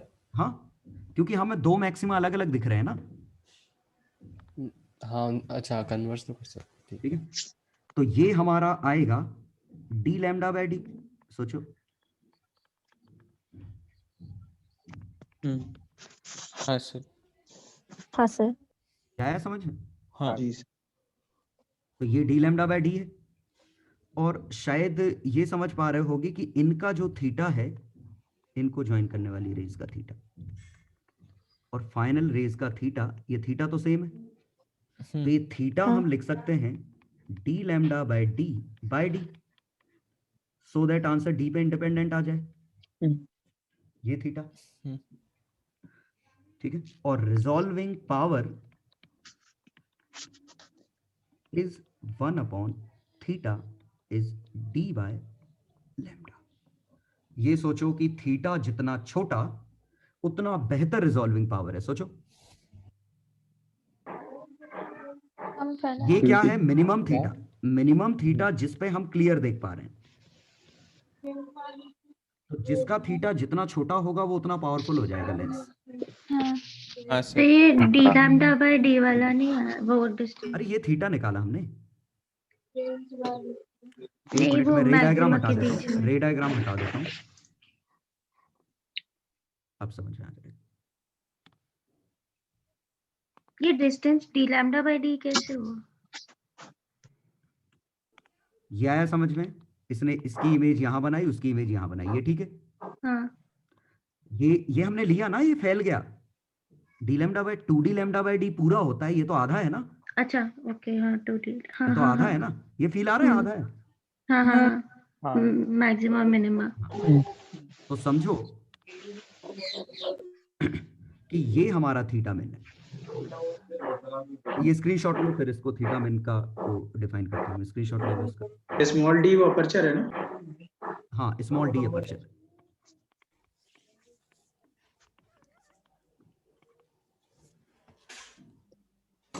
ले लिया? अब मैं ये वाला टर्म तुम्हें डिफाइन कर देता हूं कि ये हम थीटा क्या कह रहे हैं। अब जरा सोचो प्रैक्टिकली कि हम कोई चीज साफ देख पा रहे हैं। देखो यहां से हम चीज उसको ब्लर दिख रही थी, यहां हमें साफ दिख रही है, यहां क्लियर दिख रही है, यहां ब्लर दिख रही है। तो डिफरेंस क्या है? यहां आंखों पे एंगल बड़ा है, यहां आंखों पे एंगल छोटा था। तो ये एंगल है जो डिसाइड करता है कि हमें कोई चीज साफ दिखेगी कि नहीं। तो जब हम उसको पास में लाते हैं तो एंगल बढ़ जाता है। तो दरअसल एक मिनिमम एंगल है जिसको हम रिजॉल्व कर पाते हैं। आईज के लिए वो मिनिमम एंगल 1 मिनट होता है, 1/6 डिग्री होता है। अगर दो पॉइंट के बीच में 1/6 डिग्री से कम एंगल हो गया तो हमें वो ओवरलैपिंग दिखेंगे, अदरवाइज क्लियर दिखेंगे।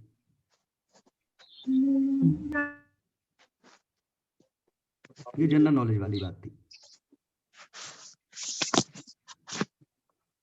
तो जैसे समझ गया ना? तो ऐसे समझो कि जैसे जो स्क्रीन देख रहे थे जिसमें पिक्सेल बने थे, हम दूर से देख रहे थे, हमें ये ब्लर दिख रहा था, कंटिन्यूअस दिख रहा था। एक पर्टिकुलर डिस्टेंस पे हमें साफ दिखेगा।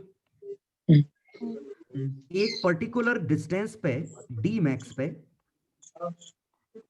है ना, थीटा मिनिमम होगा।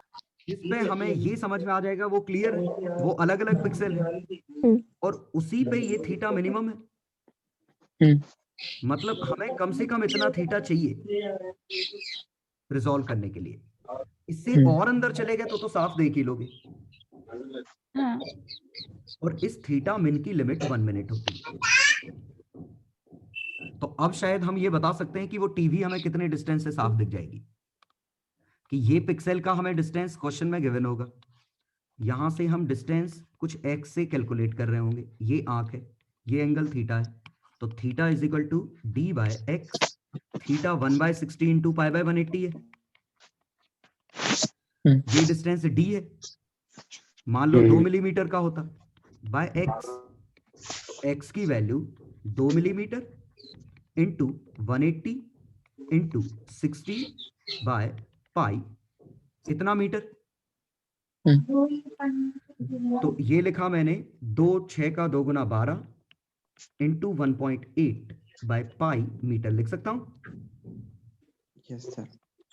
पाई से पाई का लगभग 4 गुना है, 4 गुना 6 मीटर के करीबन, 6.5 मीटर 7 मीटर, ये समझ गए। तो लगभग 6-7 मीटर आप रहोगे तो आपको समझ में आ जाएगा, बशर्ते ये डिस्टेंस 2 मिलीमीटर हो और रफली इतना ही होगा। तो 7 मीटर पे आप रहोगे तो आपको क्लियर समझ में आ जाएगा कि वो डिफरेंट है। या आप उल्टा भी कर सकते हो, आप उस डिस्टेंस पे देख लो कहां आपको साफ समझ में आ रहा है, उससे आप पिक्सल के बीच का गैप निकाल दो। क्लियर? जी सर। तो पैराक्सियल अप्रोक्सीमेशन जैसे हो गया ना। अब जो रेटिना डिस्प्ले होता है, रेटिना डिस्प्ले एप्पल वाले ये जो करते हैं, वो रेटिना डिस्प्ले ऐसे मान के करते हैं कि ये आपका मोबाइल है, ये आप हो। एप्पल का फोन बना दूं पुराना वाला, बन गया एप्पल फोन। ये पिक्सल है, ये डिस्टेंस, नियरेस्ट डिस्टेंस मतलब ज्यादा कितना, 10 सेंटीमीटर से देखोगे, इससे पास तो देखोगे नहीं मोबाइल। अगर 10 सेंटीमीटर पे भी ये angle theta less than 1 minute आया तो आपको कभी पता नहीं चलेगा कि वो पिक्सल डिफरेंट है। ये माना मिनिमम डिस्टेंस ऑफ विजन। ये लीस्ट से थोड़ा अलग है, समझ गए ना। कि प्रैक्टिकली क्या होता है, जब तक मोबाइल यूज करते हैं तब तक अपने मिनिमम डिस्टेंस की वैल्यू बदल जाती है। तो मान लिया कि ज्यादा से ज्यादा आदमी 10 सेंटीमीटर पास से देखेगा, अगर उस समय ये है तो ये इससे ये डिस्टेंस कैलकुलेट किया गया, ये पिक्सल आया और पिक्सल इतने दूर दूर रख दिए तो हमेशा स्क्रीन कंटिन्यूअस दिखेगी, पिक्सेलेटेड नहीं दिखेगी। तो इससे ज्यादा रिजोल्यूशन देना बेवकूफी है, जबरदस्ती का पैसा खर्च होगा, बैटरी खर्च होगी। ये हमारा रेटिना डिस्प्ले है और जो लगभग नॉर्मल HD आता है 5.3 इंच के करीबन, इतना डिस्प्ले है तो सिर्फ HD से काम चल जाएगा। HD मतलब 720 इंटू 1080 कितना होता है, 1280 1080p। 780p अगर स्क्रीन का रेजोल्यूशन दिया जाए तो 5.5 इंच की मोबाइल पे आप कभी नहीं पकड़ पाओगे कि ये पिक्सल डिफरेंट थे। इसका मतलब इसमें जो फुल HD दे रहे हैं, 2K दे रहे हैं, 4K दे रहे हैं, ये सिर्फ गिमिक है, कोई मतलब के नहीं, क्योंकि इनका कोई मतलब ही नहीं है। जब हम HD रिजोल्व नहीं कर पाते ये तो ये कहां से करेंगे। तो एप्पल ने यही समझदारी दिखाई थी, एप्पल ने इसी को रेटिना डिस्प्ले कहती है, जो कुछ और नहीं HD डिस्प्ले है। लेकिन HD कहते तो मार्केट में कंपैरिजन होता बाकी से कि तुम्हारा HD, उनका फुल HD, उनका 2K, तो उन्होंने नाम ही बदल दिया, उन्होंने कहा हमारा रेटिना डिस्प्ले और थोड़ा सा फुल HD किया तो उसको नाम दे दिया अल्ट्रा रेटिना डिस्प्ले। मार्केटिंग में एक्सपैंड करेंगे तो पिक्सल फट जाएंगे ना, अगर कम रेजोल्यूशन होगा तो।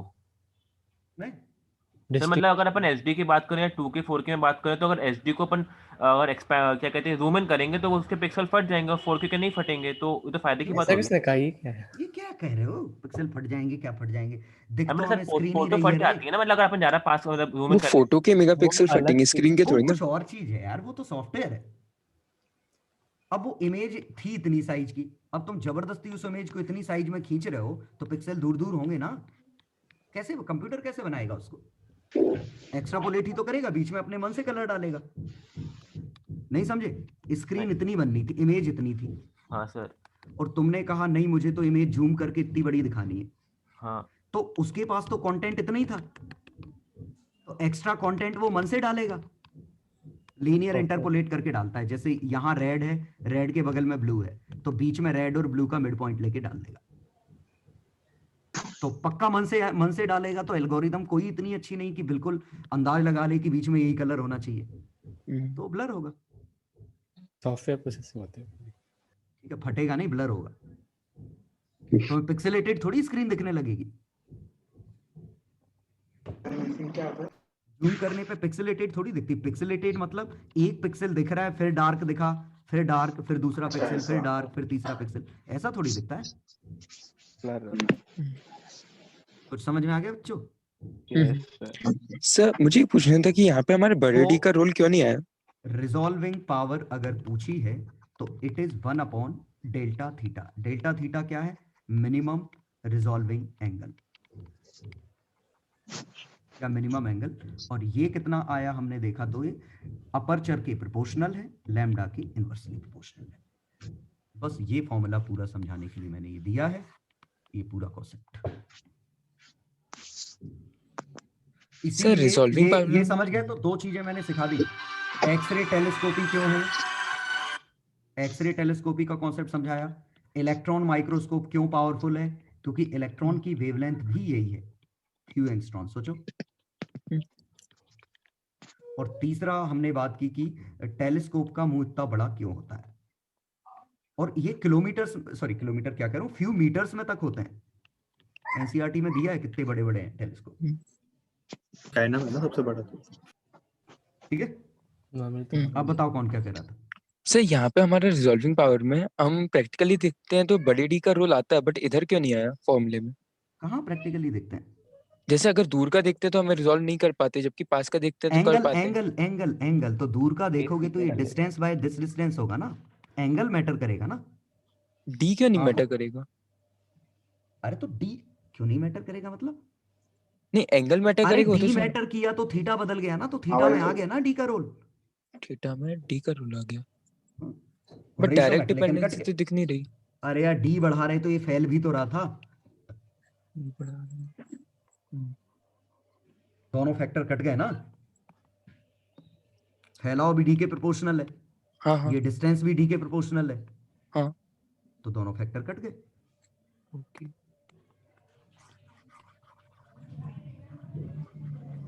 तो बेसिकली ये फॉर्मूला है। ठीक है, इंटरेस्टिंग चीज थी। अच्छा, दूर से हम रेड को डिस्टिंग कर पाते हैं, बाकी कलर को ज्यादा नहीं कर पाते, वो भी इसी की वजह से? नहीं, वो रेड स्कैटरिंग है, वो दूसरा है। वो स्कैटरिंग की वजह से कि रेड टकरा के इधर उधर भाग जाता है, कम भागता है, बाकी कलर भाग जाते हैं, तो रेड हम तक सीधे पहुंच जाता है। स्कैटरिंग है कि रेड सबसे कम स्कैटर होता है। वो लैम्डा की पावर वैक्यूम में कोई फर्क नहीं पड़ेगा, वैक्यूम में आ रही है लाइट तो एक से आएंगी। तो लैम्डा की पावर 1/4 होता है। 1 लैम्डा की पावर 4। हाँ राइट, स्कैटरिंग 1 लैम्डा पे 4। हाँ 1 lambda, okay.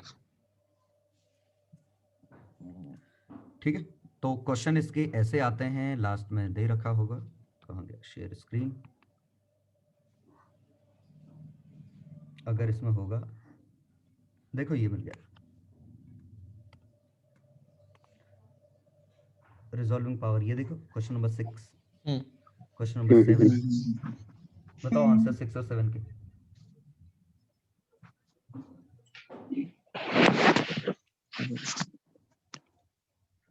Four is to five. 4:5 डेली अच्छा उल्टा लैम्डा के इनवर्सली प्रोपोर्शनल। हाँ डी वाले अपर्चर बड़ा लैम्डा छोटा, कॉमन सेंस से सोचो, समझ आ रहा है। Aperture is made large to increase the resolving power. बॉम्बे मैग्नीफाइंग तो फोकल लेंथ से निकलती है ना, FO/S। वो तो फोकल लेंथ की प्रॉपर्टी है। तो अपर्चर क्यों बड़ा चाहिए? क्योंकि हमें ज्यादा लाइट कलेक्ट करनी है, रिजॉल्विंग पावर बढ़ानी है। तो आंसर ये आ गया। ठीक है, ये डीसीटी करनी नहीं है वैसे, अभी कुछ नहीं करो, अपना काम कर लो। तो अगला जब भी होगा तो मैं उसमें ह्यूजेंस प्रिंसिपल बताऊंगा, जो कि काफी इंटरेस्टिंग है। डीसीटी 1 का पार्ट है ना। मतलब उसमें हम ये बात करेंगे कि आखिरकार रे ऑप्टिक्स पैदा कहाँ से हुई। ठीक है, कि रे ऑप्टिक्स सिर्फ एक स्पेशल केस है वेव ऑप्टिक्स का। अपने आप में रे ऑप्टिक्स, जैसे अभी हमने देखा कि ये हम तो रे ऑप्टिक्स से कह रहे थे शार्प इमेज, अब नया रायता फैला रहे कि नहीं शार्प नहीं है, ये तो ऐसा है स्कैटर, और बात सच यही निकली बात कि ये फैल रहा है, क्योंकि सच्चाई इजीली हजम नहीं हो रही थी। मतलब कोई नॉर्मली कोई मानने को तैयार नहीं होगा कि रे ऑप्टिक्स गलत है, कि पार्टिकल नेचर नहीं, पार्टिकल नेचर। और सही बात है, रे ऑप्टिक्स कैसे, अब यही स्ट्रेट लाइन मानता है वो तो, इसलिए हाँ, यही रे ऑप्टिक्स आप रेडियो वेव्स में लगाओगे तो पक्का गलत निकलेगी ना। हाँ, इसका लैम्डा रेडियो वेव्स का लैम्डा लार्ज है, वो भी है हमारा इतना ज्यादा है कि इसमें रे ऑप्टिक्स काम ही नहीं करेगी। तो किस्मत से वेव ऑप्टिक्स काम कर रही है, रे ऑप्टिक्स काम कर रही है, क्योंकि विजिबल का लैम्डा फिर भी छोटा है। ठीक है, मतलब अगर हमें विजिबल दिखाई नहीं देती और हमें और बड़ी वेवलेंथ ही दिखाई देती तो फिर हमारे लिए रे ऑप्टिक्स का भी कॉमन सेंस नहीं होती, इवन बहुत ही ज्यादा समस्याएं हो जाती फिर। सर हम इसको नया कुछ मानते विजिबल को, फिर पूरी साइंस बदल जाती ना, मिरर का कॉन्सेप्ट नहीं होता फिर, है ना। मुंह के बगल में चीजें दिख ही नहीं रही हैं क्योंकि वो फैल जा रही है, कोई चीज फोकस ही नहीं हो रही है, शीशा नाम की चीज नहीं होती। ठीक है, चलो तो ये आज का काम मैंने और कुछ नया दिया नहीं है। मैं 2-4 क्वेश्चन दे रहा हूँ केवीपीवाई के लिए, 1 मिनट। तो ये अपने हिसाब से कर लेना, सॉल्यूशन तुम्हें आंसर इसमें होंगे। कल डिस्कशन हुआ ना उसका? नहीं होगा, किसका? पेपर का डिस्कशन। हाँ वही। हाँ तो देखो जो आज डिस्कस हुआ उस पर से क्वेश्चन ये है, इंटरेस्टिंग क्वेश्चन है, दिमाग लगाना। फिगर शायद पलट गया है, तो जो मैं क्वेश्चन इस पे मार्क कर रहा हूँ जेई कॉर्नर के वो लगाने, सो दैट तुम्हें केवीपीआई में काम आए। सर टेलीग्राम पे लिख देना। अच्छा हाँ सर लिख देना। चलो टेलीग्राम पे लिख दूंगा। चलो ठीक है सर, आप कल की क्लास की रिकॉर्डिंग का सेकंड पार्ट डाल दीजिए। अरे वो मैं अभी फिर अनलिस्ट करना है बस, अनलिस्ट है मतलब उसको लिस्ट करना है। सर कल टेस्ट कितने बजे से है? हाँ सर सुबह से रखिएगा, तो वो कल सुबह 6 बजे से शाम तक है, कभी भी दे लो। और डिस्कशन कितने बजे होगा उसका? डिस्कशन शाम को होगा। ओके सर, कब से कब तो बाद ही होगा। कोई क्लासेस नहीं सिलेबस क्या था इसका कि 2 से 5 दे दो, पर वो केपीआई का भी 2 से 5 ही होगा। 2 से 5 दे दो बस, मतलब पूरे ही है ना? हाँ इलास्टिसिटी वगैरह थोड़ा पढ़ ले। क्या इलास्टिसिटी वगैरह? क्या पढ़ना है, छोड़ो, आएगा तो बनेगा। ये क्या क्वेश्चन आता है? का क्वेश्चन फॉर्मूले देख लिए थे सर? हाँ मैं रिवाइज कर लिया थोड़ा बहुत। इनइलास्टिक और पूरे मतलब पीएनसी का वो पीएनसी बोल रहा हूँ, प्रतीक सर का वो होगा। लो मैंने पब्लिक कर दिया वो लेक्चर। ओके सर, प्रतीक सर की क्लास हो गई आज। प्रतीक सर की शाम को है शायद डिस्कशन, वो प्रतीक सर बताएंगे। बता दीजिए क्या पेपर मास्क पहन के देना होगा और क्या। वो कह रहा है कल का भी मॉक की बोल रहा है। मॉक, हाँ मास्क पहन के दो और क्या। मैं करता सर मुझे लाइट से रिलेटेड एक डाउट पूछना था कि जब